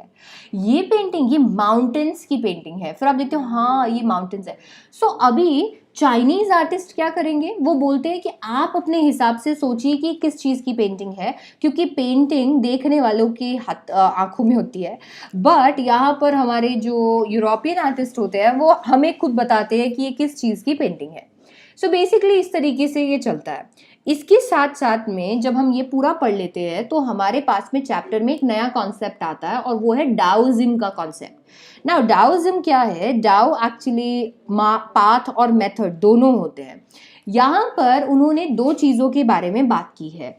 एक बात की है यिन के बारे में, YIN। अब YIN के बारे में बात की है जो कि फेमिनाइन नेचर का है, और एक उन्होंने बात की है यांग के बारे में, YANG, जो कि मैस्कुलिन नेचर का है। और बोला कि बस दुनिया इसी तरीके से चलती है, एक होता है यिन और एक होता है यांग। और उन्होंने साथ ही साथ बोला कि ये जो यिन है ये पानी है और जो यांग है ये माउंटेन्स है, और इसका बीच का जो एरिया है ना वो हमारे लिए बनाया हुआ है, ह्यूमंस के लिए बनाया गया है, और ह्यूमंस वहाँ पे अपना रोल प्ले करते हैं। फंडामेंटल रोल कौन प्ले करता है, हम ही प्ले करते हैं हेवन और अर्थ के बीच में, है ना। सो एग्जैक्टली उन्होंने यही बताया। फिर इसके बाद में चैप्टर के बारे में चैप्टर में आर्ट के बारे में बात किया गया है, बताया गया है कि किस तरीके से हम आर्ट को रॉ आर्ट भी होता है। रॉ आर्ट एक्चुअली ऐसा आर्ट होता है जो हम ऐसे ही बना देते हैं, वो कुछ सीख के नहीं होता, उसका कोई एक पॉइंट ऑफ व्यू पीछे कुछ होता नहीं, बस वो रॉ आर्ट है, हम बस सीख से नहीं, बस ऐसे ही वो आ जाता है ऐसा। तो एग्जैक्टली वो। इसके बाद में अगर आप देखोगे तो हमारे चैप्टर में नेकचंद के बारे में बात की गई है, जिन्होंने रॉक गार्डन बनाया है और जो डेफिनेटली बड़ा ही ब्यूटीफुल है। अब आपको तो ये पता ही है कि इस बार MCQ सेशन है, MCQ ज़्यादा आने वाले हैं, तो ये छोटी छोटी चीज़ें हम लोग इस चैप्टर में याद रखेंगे। आगे चलते हैं, आ जाते हैं हमारे दूसरे चैप्टर पे, which is ailing planet. Now ailing planet आपको लिटरली याद दिलाने वाला है EVS के बारे में, environmental studies. So ailing planet क्या है? एलिंग प्लैनेट बात करता है ग्रीन मूवमेंट की, जो 25 इयर्स पहले स्टार्ट हुआ था। वर्ल्ड का पहला नेशन वाइड ग्रीन पार्टी जो कि न्यूजीलैंड में बना था, आपको पता है? अभी यहाँ पर उसके बाद में जब से वो मूवमेंट स्टार्ट हुआ है, वो मूवमेंट पीछे मुड़ के नहीं देखा है। हिस्ट्री में, ह्यूमन हिस्ट्री में इतना ज़्यादा खतरनाक मूवमेंट कभी नहीं आया। यही मूवमेंट है जिसकी वजह से बड़े बड़े कॉन्सेप्ट जैसे कि सस्टेनेबल डेवलपमेंट ऐसा आया है ना। Yes yes yes Deepanshu, yes I will do. So basically ऐसा हुआ। अभी यहाँ पर हम लोगों ने इन सारी चीज़ों से कुछ कुछ चीज़ें सीखी है। अब देखो क्या सीखा है हम लोगों ने। हमने देखा है कि अर्थ जो है ना, अर्थ में कुछ साइंस दिख रहे हैं। अर्थ में दिख रहा है कि अर्थ की हेल्थ बहुत ज़्यादा डिक्लाइन हो रही है, और लोगों को ये रियलाइज़ नहीं हुआ तब तक जब तक अर्थ की हालत इतनी ख़राब हो गई कि उसके बाद में हम कुछ कर ही नहीं सकते थे। अब लोगों को धीरे धीरे अपनी रिस्पॉन्सिबिलिटी रियलाइज हो रही है, क्योंकि उन्हें पता है कि प्लैनेट पे अगर प्लैनेट है तो हम हैं, अगर प्लैनेट नहीं है तो हम कहाँ से जाएंगे। ऐसा कोई बात नहीं अमन, कोई बात नहीं बच्चे। सो एग्जैक्टली ऐसा हुआ। अभी वर्ल्ड कमीशन जो है इन्वायरमेंट और डेवलपमेंट पे, उन्होंने एक नया कॉन्सेप्ट लेके आया है, और वो कॉन्सेप्ट है सस्टेनेबल डेवलपमेंट का। ये डेवलपमेंट का एक ऐसा आइडिया है जो कि ये बोलता है कि अगर हम सब कुछ यूज़ करेंगे तो हमारे फ्यूचर जनरेशन वाले लोग क्या खाएंगे। और यहाँ पर इन्होंने, जो हमारे नानी पाकलीवाल है जो कि इसके ऑथर है, उन्होंने ये भी बोला है कि दुनिया का सबसे खतरनाक जानवर पता है कौन है? इंसान। और ये उन्होंने बोला कि एक जू है, जू पे एक बोर्ड लगा हुआ है, एक केज पे बोर्ड लगा हुआ है कि वर्ल्ड्स मोस्ट डेंजरस एनिमल। और अगर आप अंदर देखोगे तो अंदर एक एक मिरर लगा हुआ है, तो जिसके अंदर आप देखोगे तो आप खुद को ही देखोगे। तो बोला कि दुनिया का सबसे खतरनाक जानवर कौन है? इंसान सबसे खतरनाक जानवर है। And that is the reason why वो इसीलिए बोला गया क्योंकि हम लोगों ने तबाह कर दिया है पूरे यूनिवर्स को, वर्ल्ड को, प्लैनेट को। इसके साथ साथ हमें ऑथर ये भी बोलते हैं कि हम लोगों को बाकी जो हमारी लिविंग स्पीशीज़ है उनके बारे में भी सोचना चाहिए, and that is the reason हम लोगों को सस्टेनेबली सारी चीज़ें चलानी चाहिए। Branded commission first international commission थी जिसने इकोलॉजी और एनवायरनमेंट को लेके कुछ डिस्कशंस किए। आई नो ये बहुत बोरिंग चैप्टर है, थोड़ी सी देर निकाल लो प्लीज़। इसके बाद में उन्होंने बताया यहाँ पर मिस्टर लेस्टर आर ब्राउन, जिन्होंने अर्थ के 4 बायोलॉजिकल सिस्टम को लिस्ट किया था। उन्होंने बताया था फिशरीज के बारे में, फॉरेस्ट के बारे में, ग्रासलैंड्स के बारे में, क्रॉपलैंड्स के बारे में, इन सारी चीज़ों के बारे में उन्होंने बताया। और बताया कि ये सारी जितनी भी चीज़ें हैं, ये सारी चीज़ों की वजह से हम लोग चल रहे हैं। अगर ये सारी चीज़ें नहीं होगी तो हम लोग भी एक्टिविटीज़ नहीं कर पाएंगे। ठीक है, ऑलराइट। अभी यहाँ पर फाइनली हमने बोला इतनी सारी चीज़ें हो रही है, इतना ज़्यादा डैमेज हो रहा है, जिसकी वजह से आपको पता है हम लोग ये सारी चीज़ें धीरे धीरे हम लोग लूज़ किए जा रहे हैं। हम सारी चीज़ों को, फिशरीज़ को, फॉरेस्ट को, ग्रासलैंड्स को, क्रॉपलैंड्स को, इन सब को हम लोग डिसअपियर ये होने लग गए हैं। ओवर फिशिंग कॉमन हो गई है क्योंकि हम लोग प्रोटीन हंग्री है, तो हम लोगों को फिश चाहिए। ट्रॉपिकल फॉरेस्ट धीरे धीरे जा रहे हैं। हम लोग इतने मिलियंस ऑफ एकर्स हर साल लूज कर रहे हैं, और इसी तरीके से हम चलते रहे तो फॉरेस्ट बचेगा ही नहीं। साथ ही साथ आपको पता है वर्ल्ड की पॉपुलेशन कहाँ पहुँच गई है, और वर्ल्ड की पॉपुलेशन इतनी खतरनाक तरीके से पहुँच रही है जिसकी वजह से और ज़्यादा रिसोर्सेज यूज़ हो रहे हैं, ओवर यूटिलाइजेशन हो रहा है। अभी इसके बाद में हम लोगों को फाइनली पता चला कि हमें पॉपुलेशन तो कंट्रोल करने की ज़रूरत है ही है, बट साथ ही साथ में एक बहुत ही इम्पॉर्टेंट चीज़ ये भी है कि हम लोगों को ये चीज़ ध्यान में रखनी चाहिए कि लोग अभी भी प्लैनेट के लिए नहीं सोच रहे हैं। वो सोच रहे हैं कि प्लैनेट है तो हमें इस वजह से बचा रहे हैं। ऐसा मत सोचो, ये प्लैनेट आपका है, ये लोगों को आपको गिफ्ट करना है। हम पता है क्या करते हैं, हम लोग पता है क्या करते हैं, हम सोचते हैं कि हमारे फोर फादर्स ने ये हमें गिफ्ट दिया और हम इसे आराम से यूज़ कर सकते हैं। नहीं, इनफैक्ट ये सोचो कि आपने अपने बच्चों से इसे बोरो किया है और आपको उनको वो लौटाना है। अगर आप ऐसा सोचोगे तो आप इन्वायरमेंट को बहुत अच्छे से कंजर्व कर पाओगे, अर्थ हैप्पी होगा तो हम भी हैप्पी होंगे। सो ये हम लोगों को पता चला है। इसके बाद में यस दैट्स इट।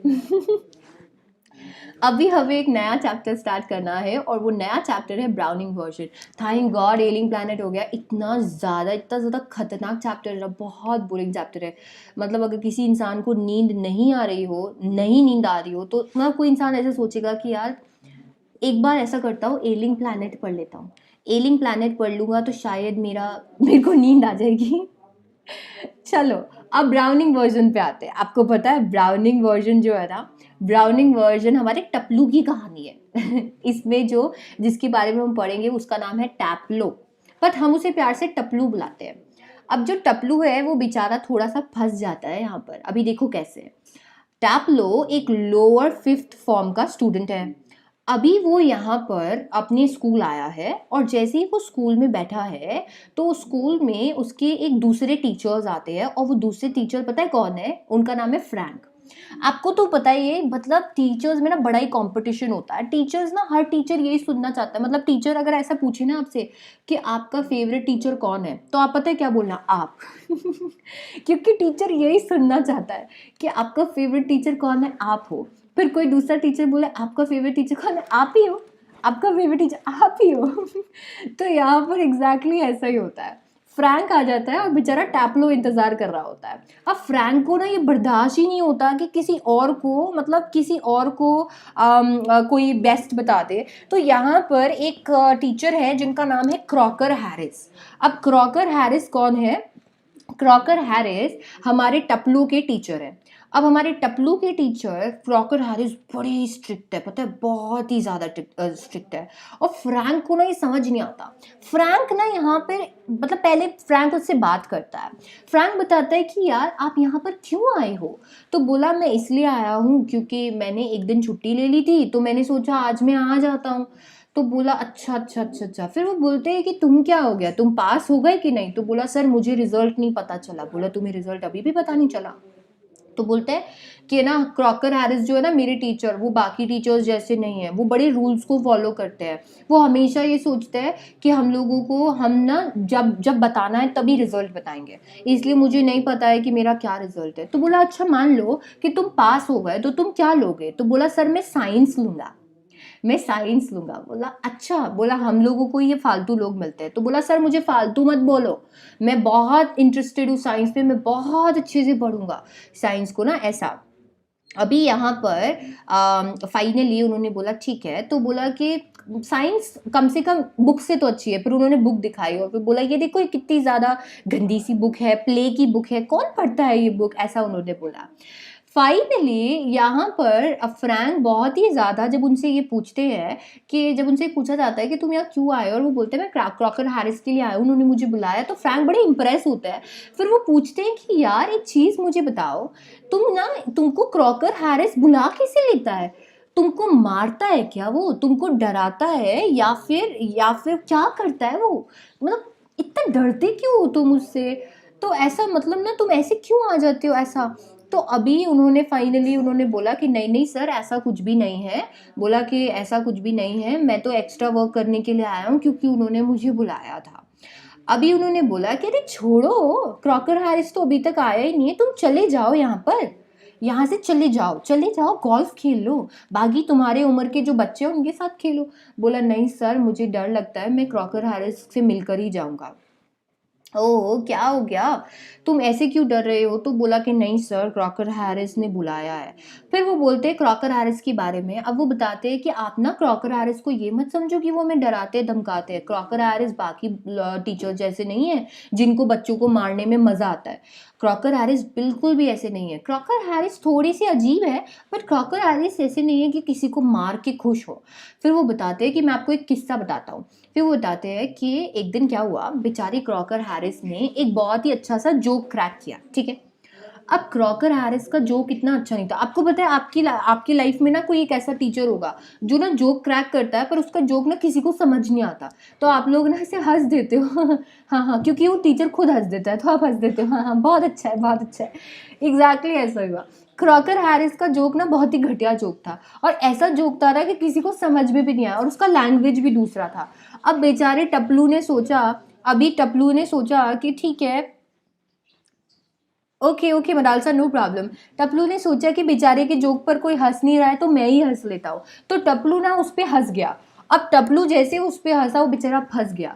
कैसे फंसा? क्रॉकर हैरिस ने बोला, वाओ टपलू, तुमको सारी चीजें समझ में आ रही है, हाँ तुमको सारी चीजें समझ में आ रही है अच्छे से, तुमको ये जोक समझ आ, ऐसा करो तुम पूरे पूरे क्लास को सुनाओ कि ये जोक क्या है। अब टैपलो ये बोलता है कि फ्रैंक को बोलता है कि सर मेरे को पता नहीं है कि जोक क्या था, पर जोक बड़ा ही पुअर था। अभी यहाँ पर मिस्टर फ्रैंक भी बहुत जोर जोर से हंसते हैं, मतलब फ्रैंक को भी बड़ा मजा आता है, एंजॉय कर रहे होते हैं वो इस सारी चीज को ना, ऐसा। इतने में आपको पता है कौन एंटर होता है? मिली क्रॉकर हैरिस, जो क्रॉकर हैरिस की वाइफ होती है। अब टैपलो को डर लगता है, टैपलो को लगता है ओहो भगवान बचाए, ये तो हमारे क्रॉकर हैरिस की वाइफ है, कहीं इन्होंने कुछ सुन तो नहीं लिया, कहीं इन्होंने कुछ सुन तो नहीं लिया, ऐसा। अभी फ्रैंक भी उसके मजे लेते हैं, बोलते हैं कि ठीक है ऐसा नहीं है, आप चिंता मत करो, इन्होंने कुछ सुना नहीं है। इसके बाद में मिली क्रॉकर हैरिस, आपको पता है ये ये एक बहुत ही अमेजिंग स्टोरी है, ये तो एक पार्ट है प्ले का, लिटरली ये पार्ट है। आपको पता है यहाँ पर फ्रैंक क्यों आया था और मिली क्रॉकर हैरिस क्यों आई थी? क्योंकि उनका अफेयर था ऐसा होता है। तो वहां पर वो लोग क्या करते हैं, फ्रैंक आता है, फ्रैंक देखता है यहाँ तो टपलू है, और उसको लगता है अभी तो मिली क्रॉकर हैरिस आने वाला है, और क्रॉकर हैरिस पता नहीं कहाँ पर है। तो अभी टपलू को यहाँ से कैसे भगाया जाए, वो कबाब में हड्डी था इसीलिए मिली क्रॉकर हैरिस उन्हें बोलती है कि अरे टपलू जाओ यहाँ से, बोला वहां से चले जाओ, तो मैं तुम्हारी जगह होती तो मैं तो कब की चली जाती। बोला नहीं मैम मैं नहीं जाऊंगा, क्रॉकर हैरिस मुझे डांटेंगे। अरे बोला जाओ, मैं बोल दूंगी कि मैंने तुम्हें भेजा। बोला नहीं मैम मैं नहीं जाऊंगा। बोला अच्छा ऐसा करो, उनका काम कर लो, ऐसा कर लो कि उनका एक प्रिस्क्रिप्शन है, केमिस्ट के पास जाके वो दवाइयाँ लेके आ जाओ, और फिर मैं बोल दूंगी कि तुमको मैंने भेजा था। तो अब यहाँ पर है ना, यहाँ पर फाइनली उन्होंने सोचा कि ठीक है मैम मैं ये कर सकता हूँ, तो वो फटाफट से भाग गया दवाइयाँ लेने के लिए। और बस फिर तो क्या, मतलब मिली क्रॉकर हैरिस और फ्रैंक उनको चाहिए यही था उनका अफेयर था। इसके बाद में अगर आप पढ़ना चाहते हो तो इसको गूगल पे सर्च करना, मजा आएगा, प्ले बड़ा इंटरेस्टिंग है। इसके बाद में आ जाते हैं हम हमारे नेक्स्ट चैप्टर पे, which is silk road. Silk road हमारा दूसरा चैप्टर है। अब इस चैप्टर में हम देखते हैं कि हमें क्या पढ़ना है। सो सिल्क रोड भी बहुत अच्छा चैप्टर है, मैंने यहाँ पर यूट्यूब पे पढ़ाया है।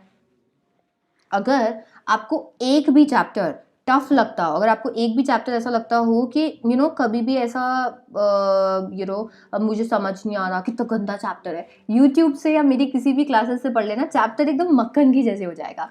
तो अभी हम स्टार्ट करते हैं silk road finally. Now silk road जो है वो क्या है, इसके अंदर एक ना बहुत ही अमेजिंग इंसान होता है, ठीक है। अब वो इंसान जो है, वो इंसान डिसाइड करता है कि वो माउंट कैलाश पे जाने वाले हैं, और माउंट कैलाश का वो इसलिए डिसाइड करते हैं क्योंकि उन्हें कोरा कंप्लीट करना होता है ना। कोरा क्या होता है? कोरा एक रिलीजियस प्रैक्टिस है जो बुद्धिस्ट करते हैं, इसीलिए वो एक ड्राइवर को हायर करते हैं, और ड्राइवर का नाम है सिटैन।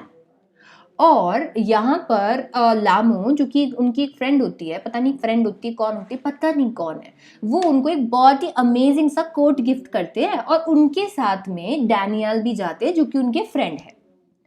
सो सिल्क रोड पे स्टार्टिंग कैसे हो रही है? नरेटा कहाँ जा रहे हैं? माउंट कैलाश जा रहे हैं। किसको साथ में लेके जा रहे हैं? ड्राइवर को साथ में लेके जा रहे हैं, और उनका फ्रेंड भी साथ में है जिसका नाम क्या है? डैनियल। अब वो अपनी जर्नी स्टार्ट करते हैं, इतने में सिटैन क्या करता है, एक शॉर्टकट ले लेता है और बोलता है कि यहाँ पे एकदम डायरेक्ट जो है हम लोग माउंट कैलाश पे पहुंचेंगे। अभी यहाँ पर उन्होंने, सिटैन ने बोला मुझे ना आपसे एक बात करनी है। हाँ वो ना, मुझे ना ड्राइव करना अच्छे से आता है, पर ना अगर स्नो हुई तो। अभी अभी नरेटर इज लाइक भाई तुम मेरे को माउंट कैलाश लेके आ रहे हो, तुमको स्नो पे ड्राइव करना नहीं आता। वो जय हनुमान ज्ञान गुण सागर, ही इज लाइक दैट कि यार मेरे को जय हनुमान कर लेना चाहिए, इस इंसान को स्नो पे ड्राइव करना नहीं आता। बस वहीं से he was like oh God. अब फाइनली उन्होंने बोला चलो छोड़ो छोड़ो। अभी फाइनली वो जैसे निकल रहे होते हैं तो उन्हें थोड़े छोटे छोटे जानवर, अलग मतलब अलग अलग जो पहाड़ के जानवर होते हैं वो देखने को मिलते हैं, कुछ शेपर्ड्स देखने को मिलते हैं, वो अपने शीप्स को ऐसे ऐसे ऐसे कर रहे होते हैं, वो चल रहे होते हैं ऐसा। जैसे ही वो हिल के पास जाते हैं उन्हें वहाँ पर ना छोटे छोटे टेंट्स दिखते हैं, और वो टेंट्स में पता है कौन रहते हैं? नोमैड्स रहते हैं, नोमैड्स। अब नोमैड्स बंजारे वहाँ पर रहते हैं, पर वहाँ पर बहुत बड़ी प्रॉब्लम है, आपको पता है? और प्रॉब्लम ये है कि वहाँ पर होते हैं टिबेटन मैस्टिफ्स। टिबेटन मैस्टिफ्स बड़े से खूंखार से डॉग होते हैं, बड़े से डॉग। और वो बड़े से डॉग इतने खतरनाक डॉग है कि पीछे पड़ गए ना भैया, कुछ नहीं छोड़ेंगे। तो अगर आप यहाँ पर एक मैस्टिफ से भिड़ोगे तो कभी भी एक टिप दे रही हूँ, पैदल मत भीड़ना। पैदल भिड़ोगे ना ऊपर यहाँ पर ये लोग क्या करते हैं, नोमैड्स के ऐसे टेंट्स को देख रहे होते हैं। नोमैड्स के टेंट्स को देखते हैं तो टिबेटन मैस्टिफ्स ऐसे देखते हैं, मेरे मालिक के टेंट को कैसे देखा। और वो लोग कार में होता है, उनके पीछे इतनी जोर से भागते हैं, मतलब बाउंड्रीज क्रॉस करवा देते हैं, इतनी जोर से भागते हैं। एंड इतनी जोर से भागने के बावजूद हम उनके पीछे भागते रहते। फाइनली डॉग वहां रुकते हैं, तब जाके वो बोलते हैं अरे भगवान ने बचाया। अगर तो बाई चांस हम टू व्हीलर पे होते या पैदल होते, भाई साहब ऐसे होते हैं। अभी उन्हें पता चलता है कि यही रीजन है कि टिबेटन मैस्टिफ्स को हंटिंग डॉग्स के जैसे ट्रीट किया जाता है, क्योंकि ये किसी को नहीं छोड़ते बॉस। अब फाइनली वो लोग जा रहे होते हैं तो अब वैली थोड़ी खतरनाक होती है, टर्न्स काफी शार्प होने लगते हैं। सिटैन थर्ड गियर में ड्राइव कर रहा है बॉस। अभी इतनी जोर जोर से हवाई चल रही होती है कि कानों में एकदम प्रेशर फील होता है। नरेटर को ना बड़ा प्रॉब्लम है जुकाम का, उन्हें ना कोल्ड हो जाता है। तो अभी उनकी नोज एकदम से ब्लॉक होती है और वो एकदम से ऐसे होते हैं, एकदम नाक ऐसे बंद हो जाती है उनकी, ऐसे ऐसे होता है। फिर वो ना ऐसे क्लियर ऐसे करते हैं ताकि वो कंजेशन ना क्लियर हो जाए। ईयू फाइनली वो अपने रिस्ट वॉच चेक करते हैं, ही इज लाइक हम लोग 5210 मीटर्स अबाउ सी लेवल है। एंड तभी उन्हें पता चलता है अच्छा ये रीजन है कि मुझे सांस नहीं आ रही है। अब फाइनली वो अपनी फर्स्ट हर्डल को पे रीच करते हैं और प्रॉब्लम आ जाती है, स्नो। स्नो प्रॉब्लम आ गई। सिटैन ने पहले ही बोला था कि अगर स्नो आएगी ना तो मैं नहीं ड्राइव करूंगा। अब क्या करें, सिटैन कैसे ड्राइव करेगा स्नो में, बड़ा प्रॉब्लम है। और नरेटर को लगता है भगवान जी मेरे को बचा लेना। अभी क्या होता है, ये लोग डिसाइड करते हैं कि ये क्या करेंगे। अच्छा ये सारी चीज़ें देख के जो नरेटर होता है उनका सर दुखने लगता है, बहुत ज़्यादा दुखने लगता है। अब फाइनली वो क्या करते हैं, वो थोड़ी सी मिट्टी लेते हैं और मिट्टी लेके डालते हैं। सिटैन क्या करता है, थोड़ा सा ड्राइव करता है, पैट पैट चेक करता है कि नीचे डूब तो नहीं जाऊंगा, कि कई लोग देखे कि ये 3 लोग थे जो माउंट कैलाश आए थे और इनका ये हर्ष हुआ। फिर वो ड्राइव करता है, पैट पैट ड्राइव करता है, पैट पैट, ऐसे करते करते वो हर्डल क्लियर हो जाती है। फिर थोड़ी देर में वो फाइनली गोल गोल गोल गोल करते करते उन हर्डल से निकल जाते हैं। अब प्रॉब्लम ये है कि पेट्रोल एक्सपैंड करने लगता है, और क्योंकि लो एटमॉस्फेरिक प्रेशर होता है, और इसीलिए सिटैन ने बोला कि भैया स्मोक मत कर लेना, यहाँ पर सिगरेट पीते ही जाओगे। अगर यहाँ पर सिगरेट पी ली ना, by the way cigarette smoking is injurious to health. तो बोला कि अगर तो बाई चांस यहाँ स्मोक कर लिया ना तो एक स्मोक आप इधर करोगे और एक स्मोक ऐसे आएगा। तो फाइनली वो उनको ऐसे बोलते हैं। एंड थोड़ी देर में वो लंच के लिए रुकते हैं। लंच के लिए जैसे वो रुकते हैं तो अभी हमारे प्रोटोगोनिस्ट को रियलाइज़ होता है कि ओह थैंक गॉड बच गया, नहीं तो अभी तो मैं मरता। और उनका हेडेक थोड़ा सा कम होता है। अभी यहाँ पर वो एक छोटे से टाउन में आते हैं जिसका नाम है होर। अब वो होर में आते हैं जहाँ पर डैनियल कार से निकल जाता है क्योंकि उन्हें अभी लासा जाना होता है। एंड सिटैन जो है, सिटैन देखता है कि कुछ पंचर्स होते हैं तो उन पंचर्स को बनवाता है, फिक्स करवाता है। तब तक होर का इकलौता कैफ़े जो होता है उसके अंदर वो बैठ के आराम से चाय पी रहे होते हैं, दैट वे। अभी सिटान सोचता है कि चलो अभी हम लोगों को वापस जर्नी स्टार्ट कर दी है, एंड दैट्स हाउ वो डार्जिन में अपनी जर्नी स्टार्ट कर देते हैं ना। जैसे ही वो डार्जिन में आते हैं उन्हें वापस से नोज कंजेशन हो जाता है। उन्हें ऐसा लगता है कि उन्हें सांस नहीं आ रही है बिकॉज ऑफ एल्टीट्यूड। उनकी सांस फूल रही होती है, सांस तो फूल ही रही होती है, साथ ही साथ वो लेट रहे होते हैं तो उनका चेस्ट बहुत हैवी हो रहा होता है। उन्हें ऐसा लगता है कि अगर वो आज सो गए तो वो उठेंगे ही नहीं, इसीलिए वो पूरी रात नहीं सोते हैं।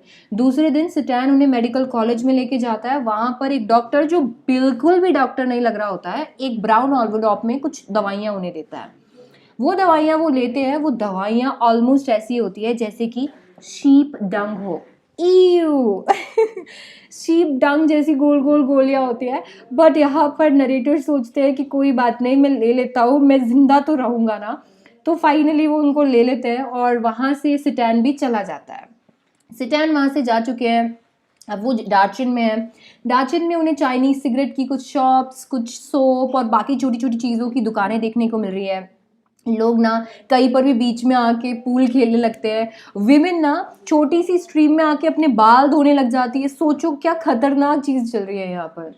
अभी यहाँ पे ये प्रॉब्लम है कि उन्हें ऐसा लग रहा है कि वो कोरा के लिए काफ़ी जल्दी आ गए हैं। अब कोरा के लिए इतनी जल्दी आए हैं तो अकेले कोरा करके करेंगे क्या, and that is the reason वो उनको लग रहा होता है कहीं वो गलत तो नहीं आ गए। फिर फिर उन्हें मिलता है एक उनका साथी जिसका नाम है नोरबू। नोरबू कौन है? Norbu institute of ethnic literature of Chinese academic of social science यहाँ पर काम करता है। वो भी कोरा करने आया है और नोरबू उन्हें बताते हैं कि थोड़ा सा प्रॉब्लम हमें होने वाला है, बट कोई बात नहीं, हम लोग हमारे लगेज के लिए कुछ यार हायर कर लेंगे और फिर हम आराम से कोरा करने चलेंगे। फिर नोरबू बोलता है एक परेशानी है। परेशानी ये है कि मुझे लगता है कि मुझे मेरे स्टमक के लिए, मुझे मेरे टमी के लिए भी अलग से याग करना पड़ेगा क्योंकि मेरा टमी बहुत बड़ा है। और इस बात पे वो हंसते हैं एंड चैप्टर कंप्लीट हो जाता है। सो अभी हमारे प्रोटोगोनिस्ट अकेले नहीं है, नोरबू भी उनके साथ है कोरा करने के लिए, एंड फिर वो कोरा करते हैं and that's it. Next chapter हमारा है लेबर्नम टॉप। अब फटाफट से कुछ पोएम्स आ गई हैं। मैंने एक पार्ट जो है वो कंप्लीट कर दिया। Let me just tell you हम लोगों ने कौन कौन से चैप्टर्स अभी तक कंप्लीट कर लिए मेरे बच्चों। हॉर्नबिल का प्रोज सेक्शन हमने कंप्लीट कर लिया है। हमने portrait of lady, we are not afraid to die, discovering truth, landscape of soul, ailing planet, Browning version, Silk Road complete कर लिया है। अब हम इसकी पोएम करेंगे और फिर हम आएंगे स्नैपशॉट पे। अभी हमारे पास 1 घंटा और है। क्लास स्टार्ट हुई थी 7:30 बजे। मैंने आपको प्रॉमिस किया था कि मैं 2 घंटे के अंदर पूरा लिटरेचर कंप्लीट कराऊंगी, तो डेफिनेटली हम लोग फटाफट से लिटरेचर कंप्लीट करने वाले हैं। But let me just tell you कि हम लोग अभी पोम स्टार्ट करने वाले हैं, तो फटाफट से पोम को स्टार्ट करते हैं मेरे दोस्तों। हाँ, अच्छा, एक चीज़ और मैं बता देती हूँ, जितने भी बच्चे प्रेजेंट है पहले तो मुझे फटाफट से बता दो कि हमारा चैंपियंस कोड क्या है, क्योंकि हमारा ना चैंपियंस कोड है SDC लाइव या SDC 18, जिससे आपको 10% डिस्काउंट मिलेगा और इससे आप अपनी स्पेशल क्लासेस को भी अनलॉक कर सकते हो। इसके साथ साथ मैं आपको ये भी बता देती हूँ कि अनअकैडमी असेंड, जो कि एक बहुत ही सुनहरा मौका है आपके लिए, हर मंथ आता है जिसमें जो भी बहुत ही डिजर्विंग बच्चे हैं और वो उसको फाइट करते हैं और टॉप 5 में अपनी जगह बनाते हैं, उन्हें प्लस हम लोग फ्री में देते हैं। तो ये सारी जानकारी के लिए आप अनअकैडमी ऐप को डाउनलोड कर सकते हो, मुझे फॉलो कर सकते हो अनअकैडमी पे, और मेरी अमेजिंग सी प्रोफाइल का लिंक नीचे है डिस्क्रिप्शन बॉक्स में जाओ, मेरी प्रोफाइल को चेकआउट करो और फॉलो पे क्लिक कर दो और बस SDC फैमिली का पार्ट बन जाओ। ठीक है, ऑल राइट, धन्यवाद मेरे बच्चों। अभी हम चालू करते हैं लेबर्नम टॉप ना। लेबर्नम टॉप एक बहुत ही अमेजिंग सी पोम है, बड़ी ही ब्यूटीफुल सी पोम है। इस पोम में हम देखेंगे कि यहाँ पर येलो कलर के फ्लावर्स देखने को मिलते हैं। येलो डर्टी फेलो आपको देखने को मिलेगा। Let me just tell you, ये पोम स्टार्ट होती है लेबर्नम ट्री के डिस्क्रिप्शन से। लेबर्नम ट्री बड़ा ही ब्यूटीफुल ट्री है। अगर आप उसको देखोगे तो पूरा येलो ट्री है, बड़ा ही शांत, बड़ा ही साइलेंट होता है और उसकी लीव्स एकदम से येलो हो जाती हैं और इसीलिए वो बहुत ही ब्यूटीफुल लगता है। डे टाइम में अगर आप उसको देखोगे तो ट्री एकदम से स्टिल, एकदम डेथ लाइक जैसा दिखता है। अभी ये लाइफलेस ट्री जो है एकदम से अलाइव हो जाता है, पता है कैसे? गोल्ड फिंच से। गोल्ड फिंच इतनी छोटी सी बर्ड है, और वो छोटी सी बर्ड एकदम येलो कलर की है। और वो येलो कलर की बर्ड वहाँ आती है, धीरे से चुपके से एकदम लिजार्ड के जैसे ब्रांच के अंदर जाती है, और जाने के बाद में अपने बच्चों के पास में जाएगी। तो जैसे ही बच्चों के पास में जाएगी, बच्चे ची ची ची ची ची ची चालू कर देते हैं, और जैसे ही वो ची ची चालू करते हैं ना, पूरा जो लेबर्नम ट्री एकदम से अलाइव हो जाता है, शेक करने लगता है, ट्रेम्बल करने लगता है, आवाज़ आने लगती है। अपने बच्चों को पेट भर के खाना खिलाती है, और फिर धीरे से बाहर आती है और देखती है कि आसपास कोई है तो नहीं ना, और फिर एकदम से उड़ जाती है वापस से इनफाइनाइट स्काई की तरफ। सो लेबर्नम और ये सारी, लेबर्नम येलो है, गोल्डफिंच येलो है, इसकी वजह से गोल्डफिंच के बच्चों को और गोल्डफिंच को कोई खतरा नहीं है, और वो वहाँ पर उसे खाना खिला के और चली जाती है। लेबर्नम यहाँ पर बस उस इंजन की तरह ही काम करती है जो कि एक मशीन को स्टार्ट कर देता है, क्योंकि इसके आने से मशीन स्टार्ट रहती है, और इसके जाने से लेबर्नम टॉप साइलेंट हो जाता है। तो जैसे ही गोल्डफिन चली जाती है, लेबर्नम वापस से डेड हो जाता है। नेक्स्ट हमारा पोम है फोटोग्राफ। फोटोग्राफ एक ऐसी पोम है जिसके अंदर हम देखेंगे कि हमारी जो पोएट है शर्ली, उनकी मॉम का एक पिक्चर है, और उनकी मॉम की पिक्चर में उनकी मॉम बीच में है, इधर एक कज़न और इधर एक कज़न ऐसे। और वो पिक्चर उनकी मॉम के सी हॉलीडे से है, जो कि उनकी मॉम के अंकल ने क्लिक किया है। अभी यहाँ पर वो उन्हें देखती है, और उस पूरी पिक्चर को देख के याद करती है कि ममा कितना ज़्यादा हंसती थी ना इस पिक्चर को देख के, क्योंकि उनकी ममा को गए हुए ऑलमोस्ट उतने साल हो गए हैं जितने साल की उस पिक्चर में उनकी ममा है। दैट मीन्स 12 साल गुजर गए और ममा अब नहीं है। बट ममा ऐसी चीज़ है ना जिनके बिना हम लोग 12 मिनट 12 सेकंड नहीं रह सकते। 12 साल बहुत लंबा टाइम है, और 12 साल 12 जन्म के बाद में भी वो वूंड कभी भी क्लियर नहीं हो सकता जो ममा के जाने से मिलता है। तो यहाँ पर ना वो बहुत ही ज़्यादा, बड़ा ही ज़्यादा मिस कर रही है अपनी ममा को, और तो बड़ा ही मिस कर रही है अपनी ममा को ना। और उनको रियलाइज होता है कि पता है लाइफ की सच्चाई है डेथ। मतलब वो जो पिक्चर है उसमें जो सी है, वो सी अभी भी वही है, बस ह्यूमन लाइफ जो है ना, ह्यूमन लाइफ के लिए डेथ जो है वो एक ऐसी चीज़ है जो कि आप नहीं चेंज कर सकते, इनएविटेबल है। और आपको पता है एक और प्रॉब्लम है, और वो प्रॉब्लम ये है कि हम ना उसको कहीं पे भी हरा नहीं सकते। डेथ ना हार ही नहीं सकती। डेथ आएगी तो आएगी ही, और हम इसके लिए कुछ भी नहीं कर सकते। And that is the reason उन्हें ऐसा लगता है कि you know all I can do is, मैं जो भी कर सकती हूँ वो ये है कि मैं बैठ के याद कर सकती हूँ, क्योंकि इसके अलावा मेरे पास कुछ नहीं है।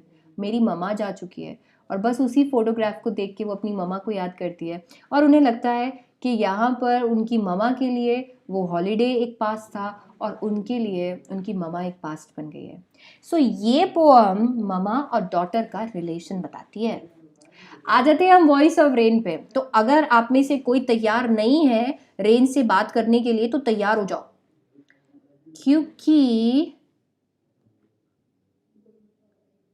क्योंकि हम लोगों को क्या करना है, एक मिनट, क्योंकि हम लोगों को बात करनी है रेन से बात करनी है। पता नहीं रेन जवाब देगी या नहीं देगी, पर हमें बात करनी है बच्चों। रेडी हो जाओ एकदम। अगर अभी तक रेन ने आपको कभी भाव नहीं दिया है तो रेन अभी भाव देगी आपको, अब भी देखो। सो यहाँ पर हमारे जो पोएट है वो बात करते हैं, वो बाहर जाते हैं, बाहर देखते हैं तो ना शावर्स हो रहे होते हैं। वो शावर्स से पूछते हैं आप कौन हो, तो वो शावर्स बोलते हैं कि हम ना अर्थ की पोएम है, मतलब हम रेन है। उसके बाद में तो अभी उन्होंने ये बोला, अभी फिर उन्होंने पता है क्या बोला, उन्होंने बोला कि मैं एक पोएम हूँ, और मेरा ना एक एवरलास्टिंग और परपेचुअल एग्जिस्टेंस है। मैं हमेशा यहीं पर रहती हूँ, और मैं परपेचुअली तक यहीं पे हूँ, कभी नहीं जाऊँगी यहाँ से। और ना आप ना मुझे टच नहीं कर सकते, पर आप ना मुझे हमेशा फील कर पाओगे। मैं लैंड से उठती हूँ, सी से उठती हूँ और वापस से ही वहीं चली जाती हूँ। और बोला कि मैं ना वेपर्स के फॉर्म में ऊपर जाती हूँ और पानी के फॉर्म में नीचे जाती हूँ। फॉर्म तो बदल जाता है बट मैं नहीं बदलती, मैं वैसी की वैसी रहती हूँ। और मैं आती क्यों आपको पता है? क्योंकि सीड्स जो कि अर्थ पे है, मेरे बिना वो सीड्स ही रह जाएंगे, अनबॉर्न ही रह जाएंगे। तो लाइफ प्रोवाइड करने आती हूँ मैं। पता है क्यों आती हूँ? क्योंकि मैं जो मेरा जो सोर्स है, मैं उसे वापस से लाइफ दे सकूँ। मैं क्यों आती हूँ? क्योंकि मैं अर्थ से डस्ट की लेयर्स हटा सकूँ। मैं क्यों आती हूँ? क्योंकि मैं अर्थ से थर्स्ट को हटा सकूँ। तो ये कुछ रीज़न है जिसके लिए मैं हमेशा आती रहूँगी। यहाँ पर इतने में ही हमारे पोएट इसको सॉन्ग के साथ में कंपेयर करते हैं और वो बोलते हैं कि जैसे सॉन्ग ना सिंगर के हार्ट से निकलता है और इधर उधर घूमता रहता है ना, और वापस से सब लोगों को खुश करके वापस से सिंगर के हार्ट में ही चला जाता है। एग्जैक्टली रेन ऐसा है। कोई फर्क नहीं पड़ता, कोई फर्क नहीं पड़ता कि आप सॉन्ग को सुनते हो या नहीं, या रेन को देखते हो या नहीं। सॉन्ग रेन वो अपनी जगह वैसे ही बनाए रखते हैं, आपको एक सूदिंग इफेक्ट प्रोवाइड करते हैं और फिर वापस अपनी जगह पर चले जाते हैं। यही इनका काम है, यही करते रहते हैं। जैसे हमारा काम है आपके लिए अच्छे अच्छे लेक्चर्स लेके आना। इतने सारे बच्चे मेरे पास यहाँ पर है, धन्यवाद। I am really sorry. आप लोग डिस्कस कर रहे हो, आज न्यू ईयर ईव की क्लास मुझे रखनी थी बट मैं नहीं रख पाई यार, नहीं हो पाया मेरे को। इतना ज़्यादा बीमार हो गई थी, फिर मेरे को रेस्ट लेना था क्योंकि मैं जनवरी ऐसा नहीं चाहती, दिसंबर इतना ज़्यादा ख़राब हो गया। तो इसीलिए ना अभी ना मैं न्यू ईयर ईव की क्लास तो नहीं रख पाई मैं, बट न्यू ईयर्स पर ज़रूर क्लास रखूँगी। दैट इज़ फर्स्ट को क्लास रखूँगी, तो फर्स्ट को मिलूँगी मैं आपसे, है ना। बट आप चिंता मत करो, हम लोग अभी जैसे ये कंप्लीट करेंगे ना, हम थोड़ी सी बात यहाँ पर ज़रूर करके जाएंगे। तो मैं आप लोगों से डेफिनेटली बात करके जाऊँगी। हाय हाय मुदिता, हाय, वेरी वार्म वेलकम। हाय कर लो फटाफट से, कौन कौन आया है यहाँ पर देखते हैं। Hi Mudita, all right Aman, okay. Hi happy new years Yash, hi Khushhal Nindra, hi, okay let's see. हाय अस्तित्व, हाय यश, हाय अंशी, हाय प्रीति, हाय पारुल, हाय परेश, हाय निधि, हाय देवेंद्र, हाय आशीष, हाय सोम। All right. Okay. Hi, Sunita. Thank you, Mudita. Happy New Year's, Virendra. Hi, my dream Dunya. Hi, Aman. Hi, Anshi. I am big fan. I am a big fan too. आप लोगों की, आप best हो। किसी ने आपको बताया कि आप बेस्ट फैमिली हो। SDC family is the best family. Hi Kawaljot, happy new years Astitva, happy new years Mudita, hi Vishal, आपको भी हार्दिक शुभकामनाएं परेश जी, थैंक यू प्रीति। चलो धन्यवाद यहाँ आने के लिए। चाइल्डहुड देखते हैं ना। चाइल्डहुड एक ऐसी पोम है जिसके अंदर हमारे पोएट ये देखते हैं यार मेरा चाइल्डहुड कहाँ चला गया, वो देखते हैं कि यार मेरा चाइल्डहुड कहाँ चला गया, कब चला गया। तो सबसे पहले उन्होंने बोला कि ज़रूर ना मेरा चाइल्डहुड तब चला गया होगा तब ना मैं 11 का नहीं रहा, जब मैं 11 साल का नहीं था और मैं 12वें साल में गया, तो तभी ज़रूर ना, तभी मेरा चाइल्डहुड चला गया होगा। फिर उन्होंने बोला नहीं, मेरा चाइल्डहुड तब गया होगा जब मुझे पता चला कि हेल और हेवन होते ही नहीं है। मम्मी पापा बुद्धू बनाते थे और उनको हम ज्योग्राफी पे फाइंड ही नहीं कर सकते। और इसके साथ साथ में उन्होंने ये बोला कि क्या हो सकता है कि मेरा चाइल्डहुड तब चला गया जब तब चला गया जब मुझे पता चला कि एडल्ट्स ना हिपोक्रेट है, बोलते कुछ हैं करते कुछ हैं, खुद तो प्यार की बातें करते हैं और खुद ही प्यार से बात नहीं करते। क्या मेरा चाइल्डहुड तब चला गया जब मुझे पता चला कि मेरा माइंड सच में मेरा है और इसमें जो भी थॉट्स आते हैं वो मेरे अपने थॉट्स हैं, या फिर मेरा चाइल्डहुड वहाँ चला गया, मतलब मुझे पता नहीं है कि मेरा चाइल्डहुड कहाँ गया। शायद मेरा चाइल्डहुड एक छोटे से बेबी के फेस में हो, शायद मैं मेरे चाइल्डहुड को देख सकूँगा एक छोटे से बेबी के फेस में, उसके जो स्टेजेस है उनमें। तो अब मेरा चाइल्डहुड जा चुका है और अब मुझे मेरा चाइल्डहुड देखने को मिलेगा एक छोटू से बाबू के फेस में। सो ऐसा है। तो ये वो फाइनली रियलाइज़ करते हैं कि मेरा चाइल्डहुड एक्चुअली जा चुका है और अब मैं रियल हो गया। पता है, चाइल्डहुड नहीं जाना चाहिए। Childhood is the best phase, क्योंकि कोई टेंशन नहीं, कुछ भी नहीं लाइफ में ना। जब आप चाइल्ड होते हो ना, जब आप चाइल्डहुड में होते हो ना, तो आपकी ना एक ही प्रॉब्लम होती है, और पता है वो क्या प्रॉब्लम है? होमवर्क। सिर्फ वही प्रॉब्लम है। और उसके बाद जब आप बड़े होते हो ना, बहुत सारी प्रॉब्लम्स आती है। तो इसीलिए ना childhood is the best phase. तो चलिए अभी हम स्नैपशॉट का श्री गणेश कर लेते हैं, और पहला चैप्टर हम स्टार्ट करते हैं, जो कि है the summer of the beautiful white horse. So summer of the beautiful white horse क्या है, लेट्स सी। ओहो, पाँव दुखने लग गए, इतना कंटिन्यूस मैम बोल रही है। मैम बैठी है। Actually I had the physiotherapy problem as well, so that was the problem. entire month I couldn't actually sit properly because I have the same issue, पूरे दिन बस बैठ के पढ़ाते रहो। जब ऑफलाइन होते हैं तो फिर हम लोग आराम से वॉक भी कर सकते हैं, बट ऑनलाइन ये प्रॉब्लम है। चलो कोई बात नहीं, अभी हम स्टार्ट करते हैं। 2020 है यार, सबको अपना दुखड़ा रोने का हक है। सो अभी हम जो स्टोरी के बारे में बात कर रहे हैं, ये स्टोरी है दो बड़े ही गरीब से आर्मेनियन बॉयज़ के बारे में। एक लड़के का नाम है मुराद और दूसरे लड़के का नाम है आरम। नाउ ये जो मेंबर्स हैं, ये मेंबर्स हैं गैरोगेलियन फैमिली के। गैरोगेलियन फैमिली एक ऐसी फैमिली है जिसका हॉलमार्क पता है क्या है? ट्रस्ट और ऑनेस्टी। मतलब ट्रस्ट और ऑनेस्टी से इनको जाना जाता है। ट्रस्ट और ऑनेस्टी का दूसरा नाम है गैरोगेलियन फैमिली, लिटरली। हाँ जी, बिल्कुल गुस्सा मत करो, रेस्ट ही तो करे, तभी तो कल क्लास नहीं ली, सुबह भी क्लास नहीं ली। रेस्ट कर रहे हैं, आपकी बात का बिल्कुल तरीके से फॉलो कर रहे हैं हम लोग। अभी स्टोरी स्टार्ट होती है आरम से। आरम जो कि नरेटर है, जो कि 9 साल का है, उनका भाई जो है कजिन, जो कि मुराद है, उनके साथ में एक बड़ा ही अजीब सा एडवेंचर होता है। क्या होता है पता है? मुराद ना 13 साल का है और उन्हें यहाँ पर पूरी स्टोरी में आरम बात करते हैं एक ऐसे पॉइंट के बारे में, जब मुराद उनके खिड़की पे आ गए थे और खिड़की पे वो बड़ा ही ब्यूटीफुल सा वाइट हॉर्स लेके आए। और वो ब्यूटीफुल सा वाइट हॉर्स को देख के आरम को यकीन ही नहीं हुआ कि वो उनका हो सकता है। क्यों नहीं हुआ? क्योंकि वो गरीब थे। अब वो गरीब थे तो वो हॉर्स लेके आ नहीं सकते, गैरोगेलियन फैमिली के थे तो चोरी कर नहीं सकते, तो ये हॉर्स आया तो आया कहाँ से? बट आरम को हॉर्स इतना पसंद था कि उसने ये सोचा कि मुझे तो बस हॉर्स राइड करना, भाड़ में जाए कि ये हॉर्स आया तो आया कहाँ से।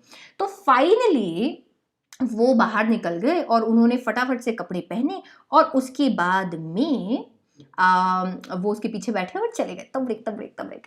और तबड़िक के बाद में बहुत दूर तक वो चले गए। मुराद जो कि क्रेजीएस्ट फैमिली मेंबर है, उसने गाना चालू कर दिया। अब आपको पता है हमारी फैमिली में, हमारी लाइफ में कोई ना एक ऐसा इंसान होता है जो कि बहुत ही बुरा गाता है, बट उसे ऐसा लगता है ना कि वो बहुत अच्छा गाता है। मुराद भी ऐसा ही है, इतना बेसुरा था ना वो, बट फिर भी वो गाए जा रहा था। आरम को मज़ा आ रहा था क्योंकि आरम को मिल गया था हॉर्स। अभी यहाँ पे मुराद उन्हें ऐसे बोलते हैं कि मुझे ना अकेले राइड करना है, जिसके लिए आरम राजी नहीं होते। आरम बोलते हैं मुझे भी अकेले राइड करना है। मुराद बोलते हैं कि ठीक है, अगर तुम्हें हॉर्स अलाउ करे तो तुम कर लेना। तो बोला मुझे हॉर्स क्यों नहीं अलाउ करेगा, मैं भी अकेले राइड करूंगा। तो मुराद अकेले राइड करते हैं और फिर उसके बाद में आते हैं। अब जैसे ही वो वापस से आएंगे तो अभी आरम की बारी है, तो आरम बैठते हैं। आरम बैठ गए, अब क्या करना है? उन्हें पता ही नहीं था अब क्या करना है। तो यहाँ पर मुराद बोलते हैं कि उसकी मसल में किक करो तो वो भागेगा। आरम लेते हैं और आरम लेके एक मसल में किक करते हैं जोर से, और जैसे वो जोर से किक करते हैं हॉर्स भागने लगता है, ऐसा होता है।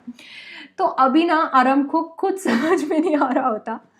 मतलब हॉर्स इतनी जोर से भागता है, हॉर्स इज लाइक अरे रुक, मतलब आरम इज लाइक रुको, बट हॉर्स भाग जाता है और एक मोमेंट के बाद हॉर्स उसको फेंक देता है और वो आगे भाग जाता है। आरम बेचारा नीचे गिरा हुआ है और हॉर्स भाग गया। मुराद पीछे भागता आता है और बोलता है कहा था ना तुमको नहीं आता है, अब तुम इधर ढूंढो और मैं उधर ढूंढता हूँ और हॉर्स को ढूंढ के लेके आओ। इसके बाद में फाइनली मुराद हॉर्स को ढूंढ लेता है, और जैसे ही वो उसे ढूंढता है तो उन्होंने बोला कि चलो अभी सब लोग उठ गए होंगे, हम लोगों को स्टार्ट करना है। तो अभी जैसे ही उन्होंने ये डिसाइड किया अभी हमें इसको छुपाना है, तो वो एक बड़े पुराने से ही बांध में जाके उसको छुपा देते हैं। और वहाँ पर ना मतलब थोड़ा सा हे और ओट वगैरह होता है जो कि हॉर्स खा सकता है। अभी यार हमने उससे पूछा कि यार तुम ये मॉर्निंग राइड्स कब से ले रहे हो? तो मुराद उन्हें बोलता है कि मैं ये मॉर्निंग राइड ना सुबह से ले रहा हूँ, और तुम यही ध्यान में रखो कि मैं सुबह से ले रहा हूँ, क्योंकि मैं नहीं चाहता कि हम दोनों झूठ बोलें। तो तुमसे अगर कोई पूछे तो तुम यही बोलना। इतने में जैसे ही नरेटर अपने घर जाते हैं वहां पर उनके अंकल खुसरो आते हैं। अंकल खुसरो क्रेजी हैं, उनकी लाइफ में कुछ भी हो जाए वो इंसान ऐसा होता है, पे नो अटेंशन टू इट। एक बार तो उनका घर जल गया था और उनका बेटा उन्हें ये बताने आया कि उनका घर जल रहा है, तो उन्होंने पता है क्या बोला? इट्स नो बिग डील, पे नो अटेंशन टू इट। अभी उसके बाद में बाबर ने उनको बोला कि अरे भाई घर जल रहा है तुम्हारा। अभी यही अंकल खुसरो आरम के घर आए हुए होते हैं, और वहां पर आ जाते हैं एक फार्मर जिनका नाम है जॉन बायरो। अब जॉन बायरो वहां पे आके अपना दुखड़ा रोते हैं, और वो बोलते हैं कि यार मेरा हॉर्स चला गया, अब मैं क्या करूं, बिना हॉर्स के मुझे बड़ा प्रॉब्लम होता है, और मैं ये घोड़ा गाड़ी कैसे चलाऊं जब इसके अंदर घोड़ा ही नहीं है, और मैंने इतना ज़्यादा पैसा भी खर्च किया था। तो इतने में आपको पता है अंकल खुसरो क्या बोलते हैं? Pay no attention to it. John Byro को इतना गुस्सा आता है ना कि जॉन बायरो वहां से चले जाते हैं। इतने में आराम भागता भागता जाता है मुराद के पास में, और मुराद वहां पर क्या कर रहा होता है? एक छोटू सी रॉबिन बर्ड को सही कर रहा होता है। और वहां पर वो बताते हैं कि मेरे यहाँ पर जॉन बायरो आए थे और वो इस बारे में बात कर रहे थे। तो बोला कोई बात नहीं, हम लोग लौटा देंगे हॉर्स को, तुम सीख लो फिर हम लौटा देंगे दैट वे। एक दिन वो वापस आ रहे थे और उनका आमना सामना हो जाता है जॉन बायरो से। अब उनके हाथ में है हॉर्स और सामने है हॉर्स का मालिक। बट मुराद को, मतलब मेरे को भी जिंदगी में ऐसा कॉन्फिडेंस चाहिए जैसे मुराद का है ना। मुराद को बिल्कुल डर नहीं लगा, एंड मुराद इज लाइक कि ऐसा करते हैं, गुड मॉर्निंग जॉन बायरो। और John बायरो is like good morning my friends. इतने में John बायरो is like you know वहां पर जॉन बायरो से, यार ये लग तो मेरा रहा है। फिर वो पूछते हैं तुम इसको क्या बुलाते हो? तो बोला कि यहाँ पर मैं इसको माई हार्ट बुलाता हूँ। तो बोला बहुत लवली नेम है, मैं इसके मुंह में देख सकता हूँ? तो बोला देख लो। तो जैसे उसके माउथ में देखते हैं तो उन्हें पता चलता है टीथ फॉर टीथ। बोला ये तो मेरा हॉर्स है। तो बोला अगर आप लोग गैरोगेरियन फैमिली के नहीं होते तो मैं दावा कर सकता था कि ये मेरा हॉर्स है, बट शायद ये उसका ट्विन होगा। और ये कह के वो वहां से चले जाते हैं। अब ऑब्वियसली उन्हें डर लगता है, तो वो नेक्स्ट मॉर्निंग जॉन बायरो के घर पे उसे छोड़ आते हैं। जॉन बायरो आरम के पास, उनकी मम्मी के पास आते हैं और वो बोलते हैं कि उनका हॉर्स आ चुका है, और वो बताते हैं कि हॉर्स काफ़ी वेल टेम्पर्ड है, उसे गुस्सा नहीं आ रहा है और काफ़ी ज़्यादा स्ट्रांग है। और यहाँ पर जैसे ही वो ये बोलते हैं अंकल खुसरो बैठे होते हैं जो कि बोलते हैं pay no attention to it. That's it. आते हैं हम लोग नेक्स्ट चैप्टर पे, which is the address. Congratulation Pranab. Okay, the address एक ऐसी कहानी है जिसके अंदर बड़ी सैड सी स्टोरी है। मिसेस एस की डॉटर जो है, जो कि हमारे प्रोटागोनिस्ट रहेंगी, वो एक दिन मिसेस डॉर्लिंग्स के घर जाती है। मिसेस डॉर्लिंग वो औरत है जो कि मिसेस एस की पुरानी दोस्त थी। और मिसेस एस और हमारी प्रोटोगोनिस्ट, मतलब हमारी जो नरेटर है, मतलब एग्जैक्टली जो लीड है, वो क्या है, जूस थे। अब जूस थे तो वॉर में डेफिनेटली वो तो बचने नहीं वाले थे, तो ये जूस वाली वॉर का टाइम था। तो मिसेस डॉर्लिंग्स इनके घर जाती और इनका जो भी स्पेशल सामान था वो लेकर आती, और उसी स्पेशल सामान को अपने पास अपने घर में रखती। और मिसेस एस को ऐसा लग रहा था कि मिसेस डॉर्लिंग उसको लौटा देंगी, इसीलिए मिसेस एस ने अपनी बेटी को बताया कि नंबर 46 मार्कोनी स्ट्रीट पे तुम चली जाना, वहां तुम्हें सारा सामान मिल जाएगा। बहुत दिन गुजर गए, मिसेस एस की डेथ हो गई और उनकी डॉटर उस पूरे लॉस से बाहर ही नहीं निकल पा रही थी। पर एक दिन उन्होंने ये सोचा कि मुझे ना वहाँ जाना है, मुझे ना वापस मिलना है, क्योंकि ना आप इंसान ही हो यार, मतलब ना पास से ना भागा नहीं जाता। दुख होता है, लाइफ में बहुत सारे लोग चले जाते हैं, चीज़ें दूर हो जाती हैं, पर ना हम लोग उनसे हमेशा कनेक्टेड रहते हैं और वो कनेक्शन फील करने को ही हम मतलब उस कनेक्शन से ही हम जीते हैं। तो अभी उन्होंने डिसाइड किया है कि वो मिसेस डॉर्लिंग के घर जाएंगी, और मिसेस डॉर्लिंग के घर वो जाती हैं तो उन्हें रियलाइज़ होता है कि मिसेस डॉर्लिंग तो बहुत बड़ी ग्रीडी औरत है, क्योंकि वो उन्हें पहचानने से मना कर देती है सबसे पहले तो। फिर बाद में उन्हें पता चलता है कि ये तो मेरी मम्मी का स्वेटर है जो उन्होंने पहन रखा है, कार्डिगन है। तब उन्हें रियलाइज़ होता है कि ये समझ गई है कि मैं मिसेस डॉर्लिंग हूँ। तब वो बाहर आती हैं और वो बताती हैं कि मुझे तुमसे कोई बात नहीं करनी। वो इतनी ज़्यादा ग्रीडी हैं कि वो ये पूछती हैं कि तुम बच गई क्या? और इसके बाद में उनके फेस पे वो डोर मार के चली जाती हैं।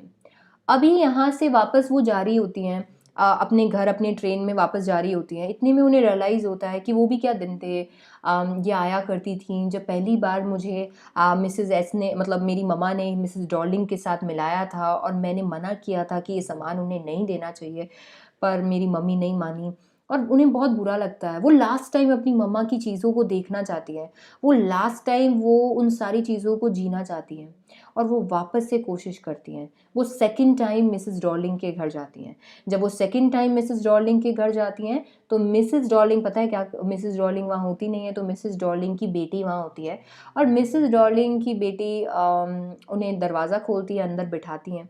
जैसे ही वो अंदर जाती है ना, उन्हें बहुत डर लग रहा होता है। वो तो ना अंदर से एकदम बटरफ्लाइज आ रही होती है, क्योंकि उन्हें उन्हें बहुत अजीब सा लग रहा होता है।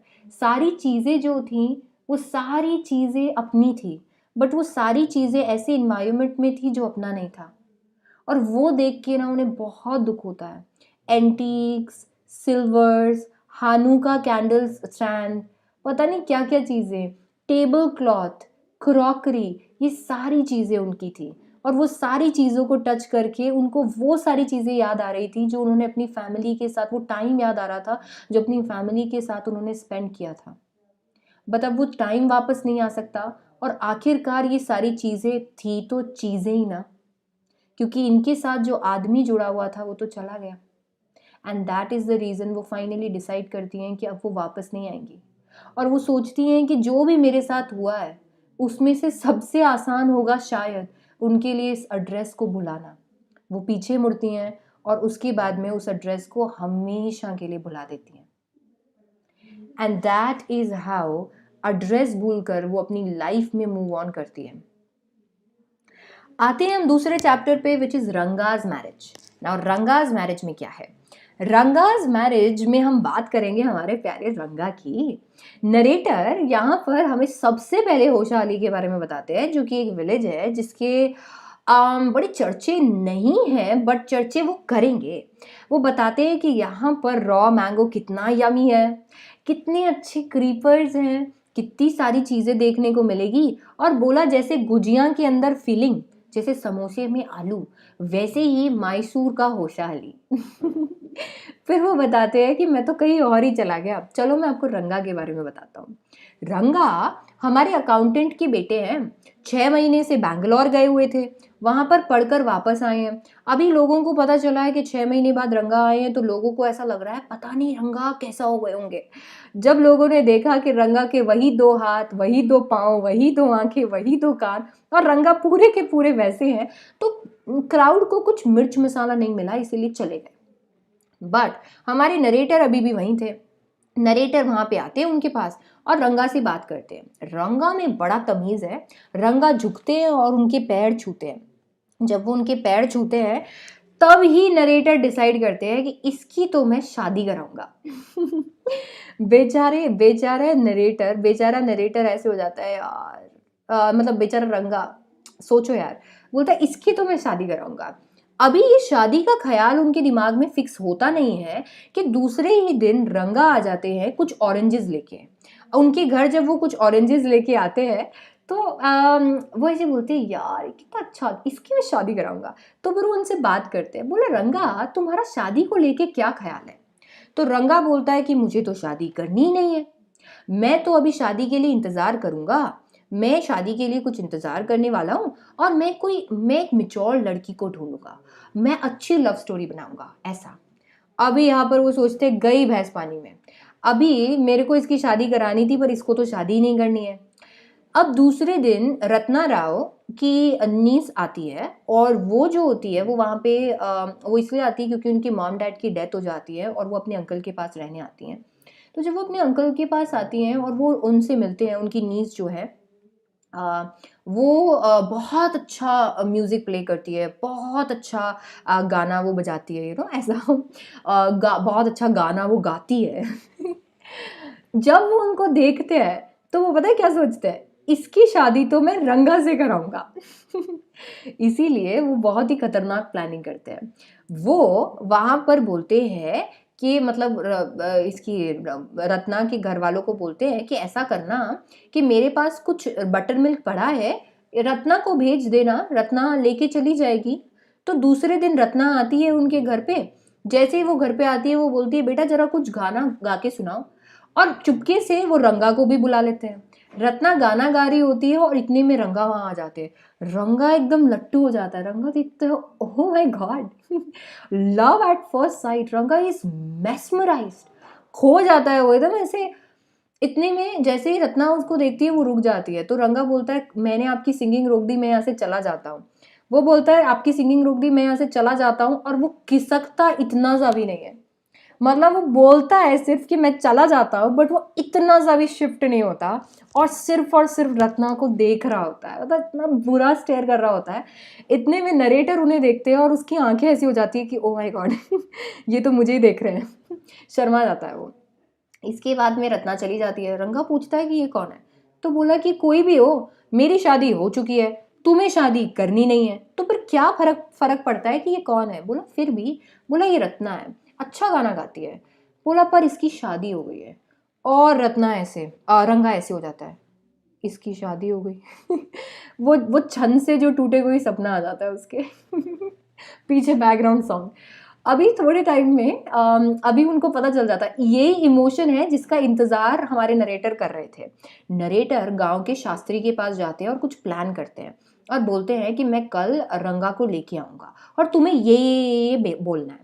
तो पीछे से वो रत्ना रंगा के पास जाते हैं और रंगा को बोलते हैं रंगा जब मेरे लिए लड़की ढूंढ रहे थे तब मेरा भी ऐसा ही हाल था, तो क्यों ना हम लोग एक शास्त्री के पास जाएं और देखें कि तुम्हारे साथ प्रॉब्लम क्या है, क्या तुम्हारा गुरु शनि ये वो सब सही है कि नहीं है।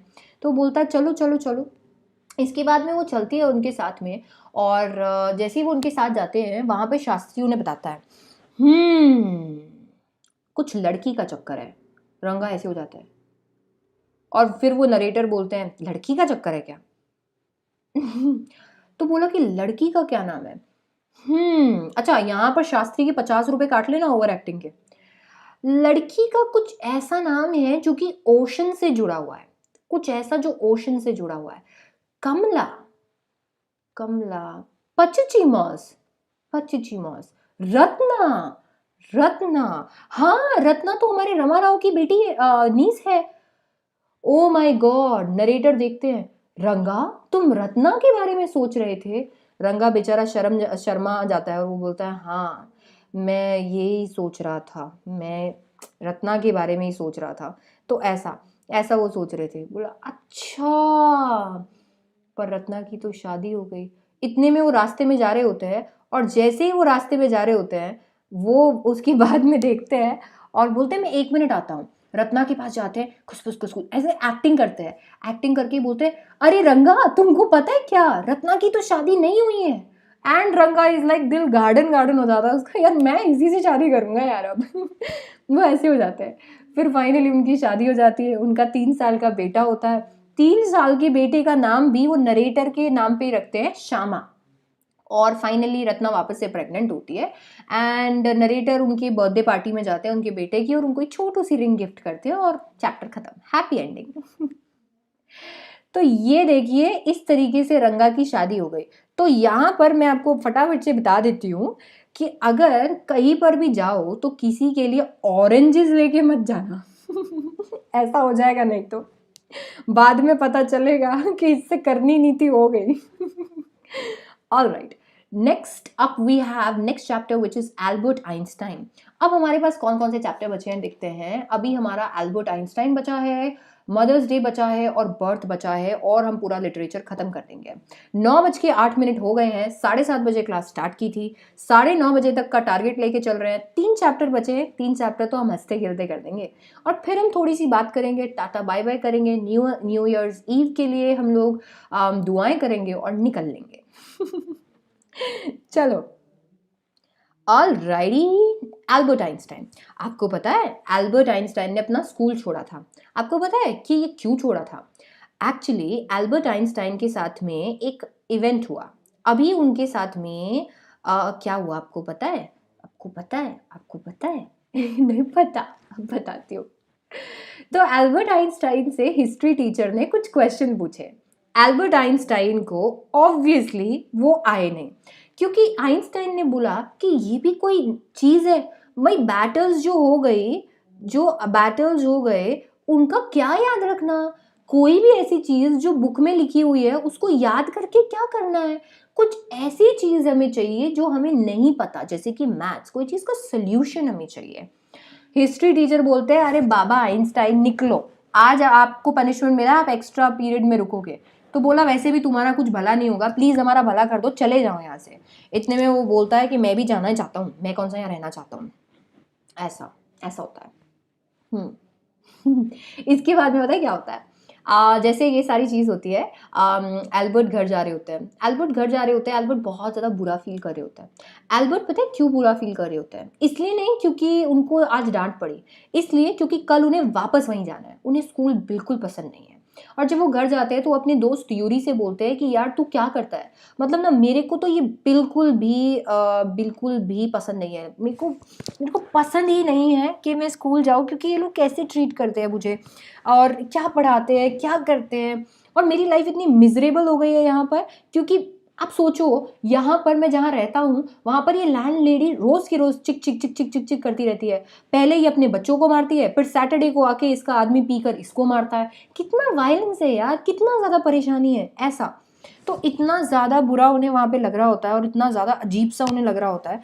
यूरी बोलता है कि अरे कोई बात नहीं यार, काम चल जाएगा। बोला नहीं, ऐसे नहीं चलेगा, अभी मुझे ऐसा करना पड़ेगा, मुझे कुछ ना कुछ सोल्यूशन चाहिए, मुझे इस प्रॉब्लम का कुछ ना कुछ सोल्यूशन चाहिए।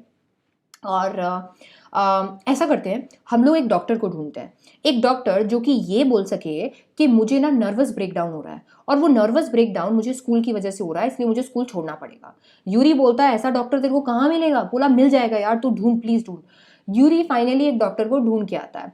अब वो जो डॉक्टर जिसको वो ढूंढ के लेके आता है, वो डॉक्टर अभी अभी डॉक्टर बना होता है। तो अभी फाइनली जब वो अभी अभी डॉक्टर बना होता है तो डेफिनेटली वो शायद उसे आंसर कर देगा, कुछ ना कुछ हेल्प कर देगा। यूरी का वो बहुत अच्छा दोस्त होता है, तो यूरी वो अरेंजमेंट करता है। इससे पहले अभी यहीं से चालू नहीं हुआ ये। आइंस्टाइन ने बहुत कोशिश की है अपने परिवार के लोगों को भी ये बोलने की। एल्सा जो कि उनकी कज़न है, जो कि उनसे मिलने आई थी, उनको भी उन्होंने यही बोला कि यार मुझे ना मुझे स्कूल नहीं पसंद है और ये वो। तो उन्होंने भी यही बोला कि रट के लिख के आ जा, बस यही तो चाहिए। बोला यही तो नहीं होता है, मुझे रटना पसंद नहीं है, मुझे बिना बात के रट के और कुछ भी लिख के आना बिल्कुल पसंद नहीं है, मैं नहीं करूँगा ये। मुझे ना लाइफ में ये पढ़ना है और मैं वो पढ़ना चाहता हूँ जो मुझे पढ़ना है, मुझे वो फालतू चीज़ें नहीं पढ़नी है। वहाँ साइंसेस भी नहीं पढ़ाते, कुछ भी नहीं पढ़ाते हैं। तो बोला ऐसा। तो ये सारी बातें उन्होंने ऑलरेडी कर दी थी, फिर भी उनका परिवार समझता ही नहीं था। तो अभी उन्होंने फाइनली ये डिसाइड किया और वो इतने ज़्यादा नर्वस हो गए और वो फाइनली डॉक्टर के पास गए। जब वो डॉक्टर के पास जाते हैं तो डॉक्टर बोलता है कि क्या बात है? तो उन्होंने बोला कि मुझे ऐसा ऐसा चाहिए। बोला आप चिंता मत करो, मुझे यूरी ने सब कुछ बता दिया। तो बोला फिर भी आप मेरे लिए ये करने को तैयार हो? बोला हाँ, अगर आपको सच में नर्वस ब्रेकडाउन होता ही नहीं ना तो आप यहाँ आते ही नहीं ऑन द फर्स्ट प्लेस। आपको ऐसा हुआ है तभी आप यहाँ पर आए हो। पर आप मुझे ये बताओ कि आप क्या करने वाले हो, लाइक आप क्या करोगे अगर मैं आपको छुट्टी दिलवा दूंगा? तो बोला कि मैं ना कॉलेज में एडमिशन ले लूँगा। तो बोला आप कॉलेज में एडमिशन कैसे लोगे? तो बोला कि मैं इसीलिए मैं कॉलेज में एडमिशन एक्चुअली मेरे मैथ्स वाले टीचर से रेफरेंस लिखवाऊंगा और रेफरेंस लिखवा के ले लूँगा। तो बोला चलो ठीक है, मैं ऐसा करता हूँ, मैं 6 महीने का सर्टिफिकेट बना देता हूँ। वो 6 महीने का सर्टिफिकेट बना देते हैं, बात खत्म। अब वो बहुत खुश होते हैं, वो यूरी को डिनर पे भी लेके जाते हैं। एंड इसके बाद में हम लोग वो स्कूल जाते हैं और वो सोचते हैं कि मुझे फटाफट से क्या करना है, मुझे फटाफट से रेफरेंस लेके आना है और रेफरेंस लेके मैं स्कूल को बाय बाय कर दूंगा। जैसे वो स्कूल जाते हैं, अपने मैथ्स टीचर से रेफरेंस लिखवाते हैं, मैथ्स टीचर बोलते हैं कि आप अभी नहीं जाते तो आप डेफिनेटली भी चले ही जाते। कैसे चले जाते ये उन्हें समझ में नहीं आ रहा था। इसके बाद में उन्हें हेडमास्टर बुलाते हैं और तब उन्हें समझ में आता है। हेडमास्टर उन्हें बुलाते हैं और बोलते हैं आइंस्टाइन, बड़े दुख की बात है, बट मैं तुम्हें ये बोलना चाहता हूँ कि जब तुम क्लास में होते हो ना, ना तो तुम पढ़ते हो और ना किसी को तुम पढ़ाने देते हो। अब बड़ा मुश्किल हो गया है तुमको स्कूल में रखना, इसीलिए मैं चाहता हूँ कि मैं तुम्हें सस्पेंड कर दूँ स्कूल से। एंड आइंस्टाइन को इतना गुस्सा आता है, इतना गुस्सा आता है। आइंस्टाइन बोलता है कि यार, मैं यहाँ पे सर्टिफिकेट लेके आया हूँ तुम्हारे इस घटिया से स्कूल के लिए, बट वो कुछ बोलते नहीं हैं। वो वहाँ पे बड़ा आराम से रिलैक्स करते हैं और वो बस उसको पी जाते हैं, मतलब पूरा गुस्सा एकदम से, और बोलते हैं कि तुम यहाँ से जाना होगा। तो बोला ठीक है, मैं यहाँ से चला जाता हूँ। बोला गेट बंद करके जाओ। आइंस्टाइन इग्नोर करके वहाँ से निकल जाते हैं। आइंस्टाइन के पास में किसी को बाय कहने के लिए कुछ होता ही नहीं है, क्योंकि कोई भी इंसान अगर म्यूनिच में उनके लिए होता है तो वो केवल यूरी होता है, और यूरी को वो बाय कह देते हैं और वो वहाँ से हमेशा के लिए चले जाते हैं। अब वो वहाँ से स्कूल ड्रॉप करते हैं और वो द आइंस्टाइन बन जाते हैं। सो दिमाग वैसा होना चाहिए। आते हैं मदर्स डे पे। मदर्स डे एक बहुत ही अमेजिंग प्ले है जिसके अंदर दो मॉम्स होती हैं। एक होती है मिसेस फिट्जराल्ड और एक होती है मिसेस पियर्सन।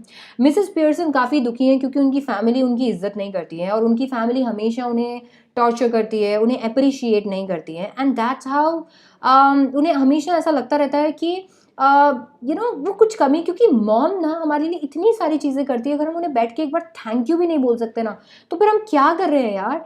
सो अभी यहाँ पर फाइनली उन्होंने डिसाइड किया है, मिसेस फिट्जराल्ड और मिसेस पियर्सन ने, कि वो अदला बदली कर लेंगे, वो जगह चेंज कर लेंगे और मिसेस फिट्जराल्ड उनकी फैमिली को मज़ा चखाएंगी। सो वो ये डिसाइड करते हैं और मिसेस फिट्जराल्ड मिसेस पियर्सन बन जाती है। अब जैसे ही वो मिसेस पियर्सन बनती है, उनके घर में एंट्री होती है उनकी बेटी की। अब जैसे ही उनकी बेटी वहाँ पर आती है, बाय द वे एक मिनट, डोरिस, जैसे ही डोरिस वहां पर आती है, डोरिस देखती है, ममा आप स्मोक कर रही हो। तो बोला हाँ, तो बोला मम आपको मैंने स्मोक करते हुए नहीं देखा, अब देख लो। इतनी बेइज्जती होने वाली है ना, मजा आएगा आपको। तो बोला ममा अच्छा ऐसा करो, आप मेरा ना येलो सिल्क को आयरन कर दो, क्योंकि मुझे बाहर जाना है चार्ली स्पेंस के साथ में। चार्ली स्पेंस उसका बॉयफ्रेंड होता है। तो बोलता है मुझे चार्ली स्पेंस के साथ बाहर जाना है। तो बोला तुम खुद करो, मैं नहीं करूंगी। बोला मॉम हमेशा तो आप ही करती हो। तो बोला तुमको करने की क्या जरूरत है, तुमको जाने की क्या जरूरत है। चार्ली स्पेंस को देखा, क्या घटिया आदमी है यार, मैं तुम्हारी एज की होती ना, मैं इससे बेटर बॉयफ्रेंड बनाती। इसके बाद में वो ये भी बोलती हैं कि अपना, बोला कि आपने चाय नहीं बनाई। बोला मैं नहीं बनाऊंगी, मैंने बना लिया, तुम अपनी खुद बना लो। तो इतना ज्यादा अजीब सा देख के और चार्ली स्पेंस की इतनी बुराई देख के डोरिस रोने लग जाती है। इसके बाद में उन्होंने वहाँ पे सिरिल आते हैं। सिरिल उनके बेटे होते हैं। सिरिल देखते हैं कि ममा चाय बना दी। बोला नहीं बनाई, मैंने पी लिया, तुम बना लो। सिरिल को भी गुस्सा आता है। इतने में वो सिरिल से पूछती है कि हमारे पास कुछ स्टाउट पड़ी है क्या। तो बोला हाँ, एक दो बॉटल होगी। स्टाउट अल्कोहलिक बेवरेज होती है। तो बोलता है कि हाँ होगी, आप क्यों पूछ रहे हो, पीनी है इसलिए पूछ रही हूँ। तो बोला मम्मी इस टाइम पे, और वो भी आप तो पीती ही नहीं हो। बोला मर मेरे को पीनी है। वो स्टाउट निकालती है, वो पीने लग जाती है और वो बोलती है कि आज मम्मी को क्या हुआ है। और वो दोनों डिस्कशंस करते हो। बोला हमने कुछ किया है क्या। बोला नहीं नहीं हमने कुछ नहीं किया। बोला देखो ये फालतू की बातें तुम करो मत। तो बोला हम लोग जोक्स कर रहे थे। बोला जोक्स कर रहे थे तुम, क्या जोक था जरा मेरे को भी बताना। तो बोला कि आपको समझ नहीं आएंगे। बोला जो जोक तुम अभी कर रहे हो ना, वो जोक मैंने करके छोड़ दिए, कैसे समझ में नहीं आएंगे। बोला छोड़ो यार। इसके बाद में वो फाइनली बोलते हैं कि मम्मा हमने ऐसा किया क्या, आप ऐसा क्यों कर रहे हो, हम लोग इतना काम करते हैं तो हम लोग डिजर्व करते हैं कि हमारे लिए कोई चाय बना के रखे। तो बोला मैं तुमसे ज्यादा काम करती हूँ और अभी फिलहाल का मेरा काम हो गया है। अब से मैं 8 घंटे 5 दिन काम करने वाली हूँ और 2 दिन की मैं छुट्टी लेने वाली हूँ। और अगर उस दिन भी मुझे कुछ काम करना पड़ा तो तुम्हें मुझे प्लीज करके बोलना पड़ेगा, नहीं तो मैं कोई काम नहीं करूंगी। ओह माय गॉड, वो लोग ऐसे हो जाते हैं, मम्मा क्या हो गया ये, 8 घंटे ये वो प्लीज वगैरह एकदम से ऐसे हो जाते हैं। इतने में पता है क्या होता है, इतने में जॉर्ज आते हैं जो कि मिसेस पियर्सन के हस्बैंड होते हैं। जॉर्ज देखते हैं और जॉर्ज बोलते हैं तो वहाँ पे डोरिस रो रही होती है और डोरिस वहाँ रो रही होती है। तो बोला तुम रो क्यों रही हो। बोला आपको भी पता चल जाएगा। अब ये बोलते जॉर्ज मिसेस पियर्सन के पास आते हैं जो कि एक्चुअली मिसेस फिट्जराल्ड है। वो बोलती है कि क्या हुआ, ये ऐसे क्यों बोल रही है, खुद पूछ लो। तो बोला तुम ये क्या पी रही हो स्टाउट इस टाइम पे। बोला हाँ। तुम तो पीती नहीं हो ना। तो बोला चलो सरप्राइजेस के लिए रेडी हो जा। बोला मुझे कुछ सरप्राइज वरप्राइज के लिए रेडी नहीं होना, मैं ये चाहता हूँ कि मैं तुमको बताने वाला था मैं चाय नहीं पीऊंगा क्योंकि मुझे ना एक्चुअली क्लब जाना है और क्लब में आज मेरा कुछ और प्रोग्राम है ये वो। तो बोलता मैंने बनाई भी नहीं है। तो बोला तुमने चाय नहीं बनाई? बोला नहीं बनाई। बोला अच्छा है ना नहीं बनाई, अभी वेस्ट हो जाती। तो बोला क्यों नहीं बनाई? बोला तुम गधे हो, तुमको चाय पीनी नहीं है, मैंने इसलिए नहीं बनाई। क्या तुम ये चीज क्लब में भी करते हो कि भाई सुन मेरे को बियर पीनी नहीं है और फिर उसको 2 चमेट मारते हो और बोलते हो कि तूने बियर क्यों नहीं पी? तुम पागल हो क्या? अगर तुम ऐसा करोगे ना तो लोग तुम पर और हंसेंगे, और हंसेंगे। अभी हंसते हैं क्या? बोला हाँ। बोला क्लब में ना तुम्हारे पीछे सब लोग तुमको पॉम्पी ओम्पी पियर्सन बुलाते हैं, सब तुम्हारा मजाक बनाते हैं, सब लोग हंसते हैं तुम्हारे ऊपर। तो इतने में वो बोलता है ऐसा कुछ नहीं है। फिर वो सिरिल से पूछता है सिरिल सच में ऐसा है? वो बोलता है हाँ पापा बुलाते तो हैं। वो एकदम से उसको ऐसा हो जाता है छन से जो टूटे कोई सपना, background music. And he is like, फिर सिरिल बोलता है ममा आपको ये बात नहीं बतानी चाहिए थी। बोला क्यों नहीं बतानी चाहिए थी? ये क्लब क्लब क्लब करता रहता है, इसकी बीवी यहाँ पर है, बच्चे यहाँ पर है, सोचता ही नहीं है। और तुम लोग तीनों नहीं सोचते हो, आते हो ऑर्डर्स देते हो, ऑर्डर्स लेते हो, चले जाते हो, फिर आ जाते हो। तो बोला कि यार ये क्या है, मेरे को क्या हो गया? इतने में असली मिसेस पियर्सन वहां आ जाती है और वो देखती हैं कि इतना तबाही मची हुई होती है। उनके मुंह से 2-3 शब्द निकल जाते हैं जैसे कि सिरिल और जॉर्ज, जबकि वो पड़ोसन होती हैं क्योंकि उन लोगों को तो वो पड़ोसन ही लगती है ना। इसीलिए वो ये बोलते हैं कि इसीलिए वो ये बोलती है कि ना आप हमें हमारे नाम से मत बुलाइए, मिस्टर और ये सब कुछ लगाइए, ऐसे वो बोलता है। तब वो ऐसी सारी चीज़ें बोलती है। वो बोलते हैं यार मेरे को 2 मिनट दो, मैं इससे बात करती हूँ, क्योंकि अभी मिसेस पियर्सन को लगा कि भाई मिसेस फिट्जराल्ड तो मेरा डाइवोर्स कराएंगी। तो वो फाइनली 2 मिनट लेती है और वो बोलती है मिसेस फिट्जराल्ड फटाफट से मुझे चेंज कर दो, मैं नहीं चाहती हूँ कि अब ऐसा कुछ भी हो, प्लीज़ प्लीज़ प्लीज़। बहुत रिक्वेस्ट करने के बाद में वो उसे चेंज कर देती है। अब जैसे ही वो उसको चेंज कर देती है तो अभी वो बोलती है कि देखो मैंने बहुत मेहनत की है, अब तुम जाके इनसे सॉरी मत बोल देना या इनको एक्सप्लेन करने मत लग जाना। तुम यहाँ पर मालकिन हो तो डेफिनेटली तुम मालकिन के जैसे रिएक्ट करो, तुम्हें जो चाहिए वो तो ये तुम्हारे लिए करेंगे, तुम्हें चाहिए क्या? बोला मैं चाहती हूँ बच्चे मेरे लिए डिनर बनाए और हम लोग सब रमी खेलें। तो फिर वो बच्चों को बुलाती है और बोलती है कि आज तुम लोग मेरे लिए डिनर बनाओ और हम लोग रमी खेलेंगे। ये वो चीज़ बोलती है और बच्चे वैसा ही करते हैं और वो काफ़ी हैप्पी होती है और मिसेस फिट्जराल्ड वहाँ से चली जाती है। सो ये था हमारा play Mother's Day. Last chapter हमारे सामने आ गया है विच इज बर्थ। बर्थ हमारा लास्ट चैप्टर है। बर्थ में क्या होता है actually? Birth is a chapter जिसके अंदर एंड्रयू मैनसन, जो कि अभी अभी नए नए डॉक्टर बने होते हैं, वो उनको हम एकदम स्टार्टिंग चैप्टर की वहां से होती है। एंड्रयू एंड्रयू मैनसन, हाँ, एंड्रयू मैनसन अभी बड़ी टेंशन में होते हैं क्योंकि अभी अभी उनकी गर्लफ्रेंड क्रिस्टीन से उनकी थोड़ी सी लड़ाई हुई होती है और वो काफ़ी ज़्यादा टेंशन में होते हैं।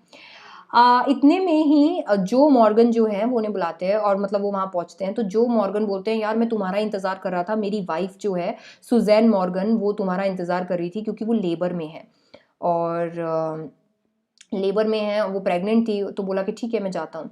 तो वो अंदर जाते हैं और वो अंदर जाके वो देखते हैं छोटा सा बेडरूम होता है। वहाँ पर एक औरत होती है जो कि जो सुजैन है जो कि प्रेग्नेंट वुमन है उनकी मॉम होती है और साथ ही एक हेल्पर भी होती है।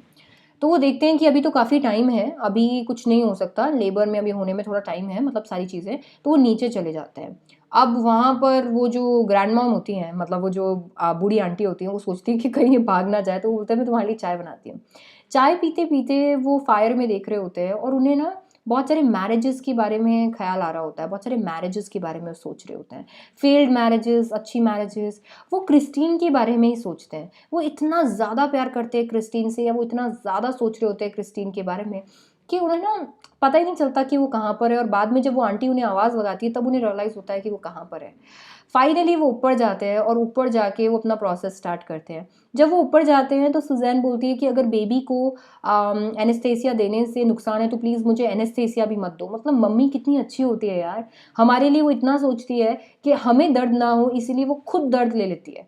तो बोलते हैं कि एनेस्थेसिया से बेबी को कुछ नहीं होगा, आपको एनेस्थेसिया दे देता हूँ।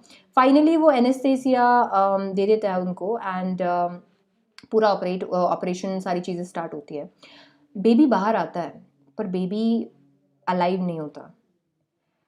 यहाँ पर एंड्रयू को पता है कि जो के लिए ये बच्चा क्या मायने रखता है।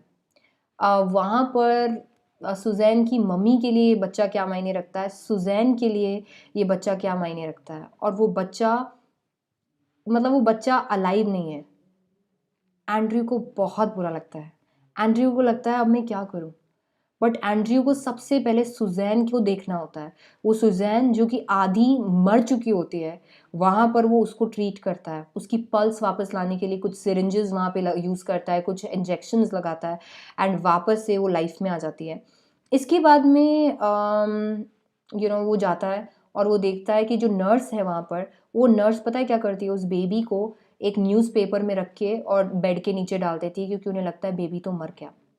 वो उन बेबी को निकालते हैं, और जैसे ही वो उस बेबी को निकालते हैं, वो देखते हैं तो वो बेबी एकदम वाइट होता है। उन्हें कुछ भी अपना लास्ट ट्राई करना होता है, क्योंकि वो ना वहाँ पर देख रहे होते हैं कि जो और सुजैन को ये बेबी कितना डेस्परेटली चाहिए ही चाहिए था, एंड वो अपना ट्राई करते हैं। और इसीलिए वो उस नर्स को बोलते हैं कि आप ना 2 बकेट लेके आओ, एक बकेट लेके आओ जिसके अंदर गर्म पानी हो, एक बकेट लेके आओ जिसके अंदर ठंडा पानी हो। और वो उस बेबी को पहले गर्म में, फिर ठंडे में, फिर गर्म में, फिर ठंडे में, बार बार डालते रहते हैं, ताकि उसकी सांस वापस आए, उसकी पल्स वापस आए। बिल्कुल भी बेबी में इतना सा भी साइन नहीं होता है कि वो जिंदा है। एंड फाइनली उनको ऐसा लगता है कि अब लाइफ में कुछ भी नहीं हो, अब कुछ नहीं हो सकता, वो बच्चा वापस नहीं आ सकता। वो वापस ट्राई करते हैं, एक रफ टाल लेते हैं, सूखा टाल, और रब करने की कोशिश करते हैं उसको बेबी पे। वो रब करते हैं कि उसमें वापस से वो चीज़ हो, और वो ना एकदम से वापस से अलाइव हो जाए, और एकदम से उनकी फिंगर्स जहाँ पर उस बेबी का हार्ट होता है, उनकी फिंगर्स एकदम से पंप करती है, और वो हार्ट पंप करता है, एक मिराकल हो जाता है, और बेबी वापस से एकदम लाइफ में आ जाता है। अभी थोड़ा सा टाइम लगता है, और बेबी वाइट से पिंक होने लगता है, क्योंकि वो जिंदा है, उसके अंदर ब्लड फ्लो करने लगता है, चीज़ें बेटर हो जाती है, और यू नो एकदम मिराक्युलस चीज़ होती है। वो उस बच्चे को हैंड ओवर करते हैं, इतना ज़्यादा थक जाते हैं, क्रिस्टीन के बारे में सोच रहे होते हैं, अपनी गर्लफ्रेंड के बारे में सोच रहे होते हैं, उस बेबी के बारे में, इतना मेंटली थक जाते हैं कि फाइनली वो नर्स को बोलते हैं मैं बैग कल लूँगा। और उसके बाद में अंदर जाते हैं, बाहर जाते हैं, और बाहर जाके देखते हैं तो जो वहीं पे होता है इतने घंटों से, जो अपने पापा की ड्यूटी पूरे कर रहे होते हैं, और वो सोच रहे होते हैं यार, मतलब उनको बिल्कुल इतनी हिम्मत नहीं होती कि वो अंदर जाके ये सारी चीज़ें देखें, और उनको बड़ा अजीब सा वहाँ पे लग रहा होता है। और जैसे ही वो ये बताते हैं कि यहाँ पर ये बेबी अलाइव है, और मम्मी और बेबी दोनों हैप्पी है, और दोनों हेल्दी है, तो फटाफट से अंदर भागते हैं, और वहाँ से हमारे एंड्रयू मैनसन अपने घर चले जाते हैं। वहाँ पर उन्हें ऐसा लगता है कि उन्होंने अपनी लाइफ में कुछ अचीव किया है, क्योंकि वॉटेवर जो वहाँ पर हो रहा होता है, वो उन्हें ऐसा लगता है कि अब मैंने लाइफ में कुछ जाके अचीव किया है। सो बेसिकली ये थी हमारी स्टोरी बर्थ, और इसी के साथ में आपका पूरा जो लिटरेचर है वो हो गया है मेरे बच्चों कंप्लीट। और आई होप आपको लिटरेचर में किसी तरीके की परेशानी अब नहीं आने वाली है, ठीक है। तो अभी यहाँ पर आपको हम लोगों ने मतलब हम लोगों ने बहुत सारे चैप्टर्स यहाँ पर देखे, पोएम्स भी देखे, और यहाँ पर हमने पूरा लिटरेचर कंप्लीट कर दिया। 2 घंटे अभी होने में 4 मिनट भी बचे हुए हैं, सोचो। तो ये सारे स्लाइड्स हमने देख लिए थे। आप चाहें तो आप मुझे स्पेशल पे ज्वाइन कर सकते हैं, और स्पेशल फ्री है, उसके लिए आप कोड यूज़ कर सकते हैं SDC लाइव या SDC 18 मेरी क्लासेस देखने के लिए। अगर आप चाहते हो तो आप यूज़ कर सकते हो SDC लाइव और SDC 18 प्लस के लिए भी। सो उससे आपको 10% डिस्काउंट मिलने वाला है। All right, yes yes yes, thank you thank you. All right, so first of all let me just tell you कि ये रहा हमारा प्लस कोड है SDC 18, जिससे आपको 10% डिस्काउंट मिलने वाला है, और 11th एंड 12th के प्लस और आइकॉनिक सब्सक्रिप्शन पे ये आपको मिलने वाला है। एंड यस, अगर आप देख रहे हो कि प्लस क्या है, तो प्लस एक ऐसा प्लेटफॉर्म है अनअकैडमी पे, जहाँ पे आप लाइव पढ़ सकते हो। आपको सारे कोर्सेज का अनलिमिटेड एक्सेस मिलता है, टॉप एजुकेटर्स मिलते हैं, एग्जॉस्टिव कवरेज मिलता है पूरे सिलेबस का, रेगुलर डाउट क्लियरिंग सेशन मिलता है, लाइव टेस्ट सीरीज मिलता है, स्टडी मटेरियल मिलता है, आंसर राइटिंग सेशंस मिलते हैं, मेंटरशिप एंड गाइडेंस मिलता है, daily practice session, weekly mock test series, live quizzes, और अब तो सब्जेक्टिव टेस्ट सीरीज भी आ रही है जिसमें आप लिख लिख के आंसर देंगे और उसके बाद में आपका जो इवैल्यूएशन है वो होगा as per the CBSE pattern. So yes, that's how it's going to go. So guys, इस तरीके से हम प्लस हमारा प्लेटफॉर्म चलता है. अगर आप चाहें तो आप प्लस पर ज्वाइन कर सकते हैं. उसके लिए ये फी स्ट्रक्चर रहेगा. एंड ये देखिए, ये हमारा फी स्ट्रक्चर है. कोड आपको यूज़ करना है SDC18, और SDC18 से आपको मिलेगा 10% डिस्काउंट. सो धन्यवाद बच्चों यहाँ पर ज्वाइन करने के लिए. आज आपके लिए कमेंट सेक्शन ऑन रखा था ताकि से आप अपने डाउट्स पूछ सके और साथ ही साथ में आप इंटरैक्ट कर सके, क्योंकि और कोई क्लासेस हुई नहीं थी. और हम लोग डेफिनेटली नए नए क्लासेस लेके आएंगे, और नए नए क्लासेस आपको प्लस पर, स्पेशल पर और यूट्यूब पर मिलते रहेंगे. मुझे फॉलो करना मत भूलना, प्रोफाइल नीचे है डिस्क्रिप्शन बॉक्स में. ये लेक्चर को डेफिनेटली आप थम्स अप दे सकते हो, चैनल को सब्सक्राइब कर सकते हो. थैंक यू सो मच मुझे ज्वाइन करने के लिए. I will see you guys in the next session. Happy new years to you. May God bless you with everything. आप लोगों को सब कुछ मिले और ये नया साल आपके लिए बहुत सारी अच्छी चीज़ें लेके आए. Thank you so much, thank you so much. And आपकी like I would wish you very happy new year. All the best. I love you guys. Take care. Take care of your parents, your brothers, and your sisters, and everything. Everybody around you. Be safe, and yeah, I'll see you guys later. Bye bye. Take care.